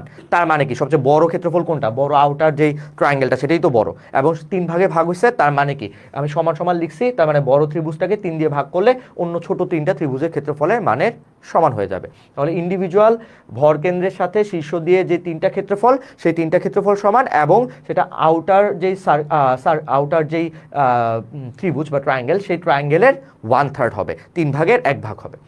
ফাইন, আমরা 3টা প্রপার্টি লিখে ফেলছি। এখন আসো ভরকেন্দ্র কিভাবে বের করতে হবে। আমরা সবাই মোটামুটি জানি ভরকেন্দ্র কিভাবে ডিটারমাইন করতে হয়, একদম সহজ ফর্মুলা। আমাদের ভরকেন্দ্র বের করার সূত্র, ভরকেন্দ্র বের করার জন্য আমাদের কি দেওয়া থাকা লাগবে, ত্রিভুজের শীর্ষের স্থানাঙ্কগুলো দেওয়া থাকা লাগবে। আসো, ত্রিভুজের 3টা শীর্ষের স্থানাঙ্ক, এখানে আমাদের এ বিন্দুর স্থানাঙ্ক, খেয়াল করে দেখো, এ বিন্দুর স্থানাঙ্ক কত, এটা, বি বিন্দুর স্থানাঙ্ক এটা, সি বিন্দুর স্থানাঙ্ক এটা। তার মানে খুবই ক্লিয়ার যে আমাদের ত্রিভুজের 3টা শীর্ষবিন্দুর স্থানাঙ্ক দেওয়া থাকলেই আমরা ভরকেন্দ্র বের করতে পারি, এবং ভরকেন্দ্রের মানটা হবে অ্যাভারেজ বের করা। অ্যাভারেজ মানে ত্রিভুজের ওই 3টা শীর্ষের ভুজের যোগ ডিভাইডেড বাই 3, ত্রিভুজের ওই 3টা শীর্ষের কোটির যোগফল ডিভাইডেড বাই 3। দেখো তো খেয়াল করে, যেখানে আমরা ভরকেন্দ্র যে বের করছি এটা কিন্তু একদম অ্যাভারেজ, যে এই যে এইটা হচ্ছে আমার ভরকেন্দ্রের ভুজ, এইটা হচ্ছে আমাদের ভরকেন্দ্রের কোটি। কি করলাম, x1 + x2 + x3 by 3, y1 + y2 + y3 by 3। তার মানে ত্রিভুজের 3টা শীর্ষের যোগফল ডিভাইডেড বাই 3, যোগফল ডিভাইডেড বাই 3। তার মানে 3টা সংখ্যার যোগফল 3 দিয়ে ভাগ, এটা তো অ্যাভারেজ বের করা। তার মানে আমি আবারও বলি, আমাদের ভরকেন্দ্র বের করার ফর্মুলা একদমই সিম্পল। সেটা হচ্ছে তুমি ত্রিভুজের 3টা শীর্ষের ভ্যালু যোগ করবা, 3 দিয়ে ভাগ করবা, সেটা x এর ভ্যালু যা, y এর ভ্যালু তাই। তাহলে খেয়াল করে দেখো আমরা কিন্তু তাহলে ভরকেন্দ্রকে এইভাবে বাংলাতে মনে রাখতে পারি যে ভরকেন্দ্র কি ভুজগুলার যোগফল বাই বাহুর সংখ্যা। তোমার ভুজ যদি থাকে তিনটা, 3 দিয়ে ভাগ, ভুজ যদি থাকে তিনটা, 3 দিয়ে ভাগ, কোটির বেলায়ও তা, ভুজের বেলায়ও তা। এখন যদি আমাদের বাহু চেঞ্জ হয়ে কোনো কারণে আমাদের বাহু চেঞ্জ হয়ে ত্রিভুজ না হয়ে চতুর্ভুজ হয়ে গেল, পঞ্চভুজ হয়ে গেল, ষড়ভুজ হয়ে গেল, তাহলে সেক্ষেত্রেও কিন্তু একই ফর্মুলা বা একই কন্ডিশন খাটবে যে আমাদের চতুর্ভুজের ক্ষেত্রে ভারকেন্দ্র বা ভরকেন্দ্র কীভাবে বের করব, যে ভুজগুলোর যোগফল ডিভাইডেড বাই 4। চতুর্ভুজের যেহেতু 4টা বাহু, তার মানে সেই ক্ষেত্রে আমরা 4টা স্থানাঙ্ক পাবো ভুজের, সেই 4টা ভুজের স্থানাঙ্ক যোগ করে 4 দিয়ে ভাগ করব, কোটির বেলায়ও তাই। এবার আসো পঞ্চভুজে, পঞ্চভুজের ক্ষেত্রে আমাদের ভুজের স্থানাঙ্ক কয়টা হবে, 5টা, কোটির স্থানাঙ্ক কয়টা হবে, 5টা, তার মানে সেই 5টার যোগফল বাই 5, 5টা কোটির যোগফল বাই 5। মোস্ট প্রবাবলি সবাই বুঝতে পারছি। এবার চলে আসো আমাদের ম্যাথে। এই ম্যাথটা সমাধান করতে গেলে খেয়াল করে দেখো তো, একটা ত্রিভুজের 2টা শীর্ষের স্থানাঙ্ক, এই যে একটা শীর্ষ, কথার কথা এটা এ, এটা হচ্ছে বি দেওয়া আছে, ভরকেন্দ্র দেওয়া আছে, তার মানে ভরকেন্দ্রকে আমরা সচরাচর জি দ্বারা ডিনোট করি, ভরকেন্দ্রকে জি দ্বারা প্রকাশ করব। তৃতীয় শীর্ষবিন্দুর স্থানাঙ্ক, বুঝতেই পারতেছো একদম বেসিক লেভেলের একটা ম্যাথ, একদম খুবই ইজি একটা ম্যাথ, যেই ম্যাথটা আমাদের সরাসরি ফর্মুলা দিলেই বের হয়ে যাবে। এবং এখানে কিন্তু এ কত, ধরো এ হচ্ছে 2, 7, আমাদের এখানে হচ্ছে বি কত, বি হচ্ছে আমাদের 6, 1, অ্যান্ড ফাইনালি ভরকেন্দ্র যেই জি, সেই জি হচ্ছে 6,4, জানা নাই হচ্ছে আমাদের এই সি হচ্ছে আমাদের সেই x3, y3। তাহলে আমরা কি করব, আমরা জানি ভরকেন্দ্রের যেই ভুজটা, সেই ভরকেন্দ্রের ভুজটা 6 আর ভরকেন্দ্রের কোটিটা হচ্ছে 4। আমরা যেন কিভাবে বের করছি, কিভাবে ডিটারমাইন করছি, মাত্র সূত্র শিখে আসছি যে ভরকেন্দ্র বের করার জন্য ভুজগুলার যোগ করে 3 দিয়ে ভাগ করতে হবে, অ্যাভারেজ লিখতে হবে, কোটির যোগফল করে 3 দিয়ে ভাগ করতে হবে। তাহলে খেয়াল করে দেখো এখানে আমরা লিখে ফেলতে পারি যে এখানে ভুজ কে 2, 6, x3, তাহলে 2 যোগ 6 যোগ x3 ডিভাইডেড বাই হচ্ছে 3। তাহলে খেয়াল করে দেখো তো এটা ক্যালকুলেট করলে কত আসবে, 3, 6 হচ্ছে 18, 6, 7, 8 প্লাস হচ্ছে x3। তাহলে এখান থেকে যদি আমরা ক্যালকুলেট করি x3 এর মানটা কত আসবে, 18 থেকে 8 চলে গেলে হচ্ছে 10। একটা স্থানাঙ্ক কিন্তু চলে আসলো, একটা স্থানাঙ্ক চলে আসলো 10। এবার আরেকটা স্থানাঙ্ক কোটির বেলায় 4, কোটি 4, 8, এখানে কোটি হচ্ছে 7, 1, y3, 7 যোগ হচ্ছে 1 যোগ হচ্ছে y3 ডিভাইডেড বাই হচ্ছে 3। তাহলে এটা ক্যালকুলেট করলে 3, 4 = 12, 7, 8, এটা হচ্ছে প্লাস y3। তাহলে এখান থেকে y3 ক্যালকুলেট করলে 12 থেকে 8 চলে গেলে কিন্তু আসবে 4, 12 থেকে 8 চলে গেলে আসবে হচ্ছে 4। মোস্ট প্রবাবলি সবাই বুঝতে পারতেছি, কারো কোনো কনফিউশন থাকার কথা না। তাহলে অ্যান্সার কত, অ্যান্সার হচ্ছে 10, 4। দেখো 10, 4 আছে কিনা, এই যে 10, 4, একদম সহজ, একদম সহজ। ভরকেন্দ্র বের করা সিম্পল ফর্মুলা, ভুজের যোগফল বাই 3 মানে অ্যাভারেজ বের করা, কোটির যোগফল বাই 3 বা অ্যাভারেজ বের করা। এবার আসো আমাদের নেক্সট ম্যাথ। আমাদের নেক্সট ম্যাথ হচ্ছে একদম সহজ, যে ত্রিভুজের 3টা শীর্ষবিন্দু খুব ক্লিয়ারলি এ বি সি কথার কথা দেওয়া আছে, অ্যান্ড ভরকেন্দ্র বের করতে হবে। তো ভরকেন্দ্র বের করার যে ফর্মুলা, সেই ফর্মুলা কি আমরা অলরেডি জানি, যে ভরকেন্দ্র বের করার ফর্মুলা হচ্ছে যোগ করে 3 দিয়ে ভাগ করতে হয়। তাহলে যোগ করি, 2, 3, 5, 2 যোগ 3 যোগ 5 ডিভাইডেড বাই 3। তাহলে এখানে ক্যালকুলেশন করে একটা মান পাবো, y এর মান 2 যোগ 4 যোগ 6 ডিভাইডেড বাই 3। তাহলে এখানে 5, 6, 7, 8, 8 আর 2 হচ্ছে 10, তাহলে এটা 10 divided by 3, 6, 8, 4, 10, 12, 12 by 3 equals to হচ্ছে 4। তার মানে আমাদের ভরকেন্দ্র 10 বাই 3, 4, 10 বাই 3, 4। চলে যাচ্ছি পরে কোশ্চেনের 38। একটি ত্রিভুজের শীর্ষ, একটা শীর্ষ ধরো, আবার এ, আবার বি, আবার সি, 3টা শীর্ষ দেওয়া আছে, ভরকেন্দ্রটা এক্স অক্ষের উপর। তোমরা কিন্তু জানো ভরকেন্দ্র এক্স অক্ষের উপর, মানে এক্স অক্ষের উপর যদি কেউ থাকে, খেয়াল করে দেখো তো, এক্স অক্ষের উপর যদি কেউ বসে থাকে, খেয়াল করে দেখো, এক্স অক্ষের উপর যদি কেউ বসে থাকে, আমরা যদি এখানে চিন্তা করি এটা হচ্ছে আমাদের এক্স অক্ষ, তাহলে আমাকে বলতে হবে এক্স অক্ষের উপর যদি কেউ বসে থাকে, এক্স অক্ষের উপর, খেয়াল করে দেখো এইখানে আমাদের এক্স অক্ষের উপর ভরকেন্দ্রটা বসে আছে, এক্স অক্ষের উপর, এটা হচ্ছে আমাদের এক্স অক্ষ। তাহলে ভরকেন্দ্রটা যদি এক্স অক্ষের উপর বসে থাকে, তাহলে এক্স অক্ষের উপর কার মান থাকে না, আমরা কিন্তু জানি যে এক্স অক্ষের উপর আমরা কিন্তু ভরকেন্দ্র, এই যে ভরকেন্দ্র জি, এটা এক্স অক্ষের উপর, এক্স অক্ষের উপর এক্স এর মান বসে, ওয়াই এর মান বসে না। তার মানে কিন্তু এটা খুবই ক্লিয়ার যে ভরকেন্দ্র যদি এক্স অক্ষের উপর থাকে, ভরকেন্দ্রের কোটির মান 0। তাহলে খেয়াল করে দেখি আমরা ভরকেন্দ্র তো আগে বের করি, ভরকেন্দ্র বের করতে হলে অ্যাভারেজ বের করতে হবে। সো এক্স ইকুয়ালস টু 3টার যোগফল, 3টার যোগফল, তো 3টার যোগফল, 3টার যোগফল, খেয়াল করে দেখো 3টার যোগফল, আমরা 3টার যোগফল বের করতে গেলে 3টার যোগফল বের করব, যোগফল এই 3টা যোগ, ভুজ এপি স্কোয়ার, এ কিউ স্কোয়ার, এ আর স্কোয়ার, তাহলে যোগ করি এপি স্কোয়ার প্লাস হচ্ছে এ কিউ স্কোয়ার প্লাস হচ্ছে এ আর স্কোয়ার ডিভাইডেড বাই কিন্তু 3। কোটির বেলাও সেই একই কথা যে তিনটা কোটি যোগ করব, 2AP প্লাস হচ্ছে 2AQ প্লাস হচ্ছে 2AR প্লাস হচ্ছে 2AR ডিভাইডেড বাই হচ্ছে 3। খেয়াল করে দেখো, একটা ত্রিভুজে তিনটা শীর্ষ দেওয়া আছে, আমরা ভরকেন্দ্র এক্স অক্ষের উপর। এখন আমাদের ফাইনালি কি বের করতে হবে? ভরকেন্দ্রটা যদি এক্স অক্ষের উপর থাকে তাহলে একটা কন্ডিশন প্রুফ করতে হবে যে কোন কন্ডিশনটা রাইট। তো খেয়াল করে দেখো, আমরা ভরকেন্দ্র বের করে ফেলছি। এখন আমরা তো জানি যেহেতু ভরকেন্দ্রটা এক্স অক্ষের উপর, যেহেতু আমাদের ভরকেন্দ্র এক্স অক্ষের উপর, খুব ক্লিয়ার একটা ইনফরমেশন, ভরকেন্দ্র এক্স অক্ষের উপর যদি হয় তাহলে সেই ক্ষেত্রে কোটির মান থাকবে না, সেটা শূন্য হবে। তো কোটির মান, আমরা কিন্তু কোটির মান জানি। কোটির মান কত? এই যে কোটির মান y, এই যে y 2AP প্লাস হচ্ছে 2AQ প্লাস হচ্ছে 2AR ডিভাইডেড বাই 3 ইকুয়ালস হচ্ছে 0। তার মানে আমরা ম্যাথটা এইখানে শেষ করতেছি, খেয়াল করো, এইখানে শেষ করতেছি ইকুয়ালস টু, খেয়াল করে দেখো তো, এখানে 3 ওর পাশে ক্যালকুলেট করলে তো 0 হয়ে যাবে। 2AP প্লাস হচ্ছে 2AQ প্লাস হচ্ছে 2AR ইকুয়ালস টু 0। এখন খেয়াল করে দেখো তো, আমাদের কন্ডিশন চেক করতে হবে, কন্ডিশন কোনটা রাইট সেটা দেখতে হবে। এখন বুঝাই যাচ্ছে যে আমি এখান থেকে চাইলে 2A কমন নিতে পারবো, P plus Q plus r equals to হচ্ছে 0। এখন এইখানে খেয়াল করে দেখো তো, এ কিন্তু শূন্য হতে পারবে না। কেন? কারণ এখানে দুইটা রাশির গুণফল শূন্য, 2A আর এটা 2 তো শূন্য সাথে গুণ হয়ে মানে ভাগ হয়ে বাদ হয়ে গেল, কিন্তু A multiply P plus Q plus R, A কিন্তু শূন্য হতে পারবে না। কেন? কারণ এ কে যদি তুমি শূন্য লিখো, এখানে খেয়াল করে দেখো, এ কে যদি তোমরা শূন্য লিখিয়ে দাও, এ শূন্য, তাহলে এটা শূন্য, সব শূন্য হয়ে যাবে। সব শূন্য হয়ে গেলে তো আমাদের ত্রিভুজের অস্তিত্বই থাকলো না। তার মানে এ কিন্তু শূন্য হতে পারবে না। তার মানে কন্ডিশন এখানে A can not be 0, A can not be 0। তার এখানে যদি এ ক্যান নট বি 0 হয়, A can not be 0, A can not be 0, A যদি শূন্য না হয় তার মানে আলটিমেটলি শূন্য কোনটা হবে? এটা p plus Q plus r equals to হচ্ছে 0। মোস্ট প্রবলি সবাই বুঝতে পারতেছি, কারো কোনো কনফিউশন থাকার কথা না। তার মানে আমাদের কিন্তু শর্ত চলে আসলো, p plus Q plus r equal to 0, এই যে p plus Q plus r equal to 0। Most probably সবাই বুঝতে পারতেছো, কারো কোনো কনফিউশন থাকার কথা না যারা লাইভ ক্লাসে জয়েন হয়ে আসো। আমরা আর দুইটা টপিক এখানে পড়ার কথা। আমরা ক্ষেত্রফল দেখব, ত্রিভুজের ক্ষেত্রফল বা বহুভুজের ক্ষেত্রফল, এই কনসেপ্টটা আমাদের বাকি। সাথে হচ্ছে আমাদের ক্ষেত্রফল রিলেটেড কিছু ম্যাথ করতে হবে। এখানে কিছু ম্যাথ আছে খুব ইম্পর্ট্যান্ট অ্যান্ড কিছু ট্রিকি ম্যাথ আছে, এগুলো আমাদের করতে হবে। অনুপাতেরও কিছু ম্যাথ এখানে আমি রাখছি প্র্যাকটিস করার জন্য ক্ষেত্রফলের এই অংশে। তো আমাদের এই ক্লাসটা আজকে আপাতত আমি এখানেই অফ করছি, এখানেই রেখে দিচ্ছি। আমাদের বাকি যে পোর্শনটা পড়া বাকি, সেই পোর্শনটা আমি পরের ক্লাসে এর সাথে অ্যাডজাস্ট করে বা অ্যাড করে দিচ্ছি। তো আমাদের আজকের ক্লাস এখানেই আমি শেষ করে দিব।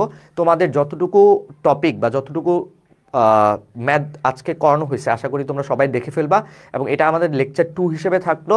আমাদের নেক্সট যে লেকচারটা, লেকচার 3, সেখানে আমরা ক্ষেত্রফলটা অ্যাড করে দিব এবং কিছু শর্টকাট টেকনিক, অন্তর্বিভক্ত বহির্বিভক্ত বা তোমার সমত্রিখণ্ডক বিন্দু বা মানে 4টা ধরো ভাগ সমান ভাগে বিভক্ত হলো, সেই ক্ষেত্রে কি কি শর্টকাট টেকনিক বা শর্টকাট ট্রিক্স আছে সেগুলো আমরা পড়ে ফেলবো।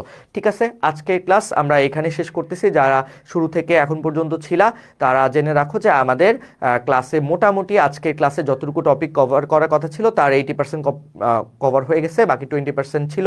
সেই 20% টপিক আজকে আর কভার করব না, আজকে এখানে ক্লাসটা শেষ করব। নেক্সট ক্লাসে তোমাদের সাথে দেখা হবে খুব শীঘ্রই, 2-1 দিনের মধ্যে আমি আবার ক্লাসটা নিয়ে নিব। সেই ক্লাসে আমি যতটুকু টপিক কভার হয় নাই সেটুকু সামনের দিকে পড়বো। আমাদের আজকের ক্লাস এখানেই শেষ। তো যারা লাইভ ক্লাসটা করছো তাদেরকে অনেক ধন্যবাদ, যারা লাইভ ক্লাসটা করো নাই তারা রেকর্ডেড ক্লাসটা তাড়াতাড়ি দেখে ফেলো। লেকচার 3 হওয়ার আগেই, লেকচার 3 হয়ে গেলে এভাবে কিন্তু লেকচার বাড়তে থাকবে।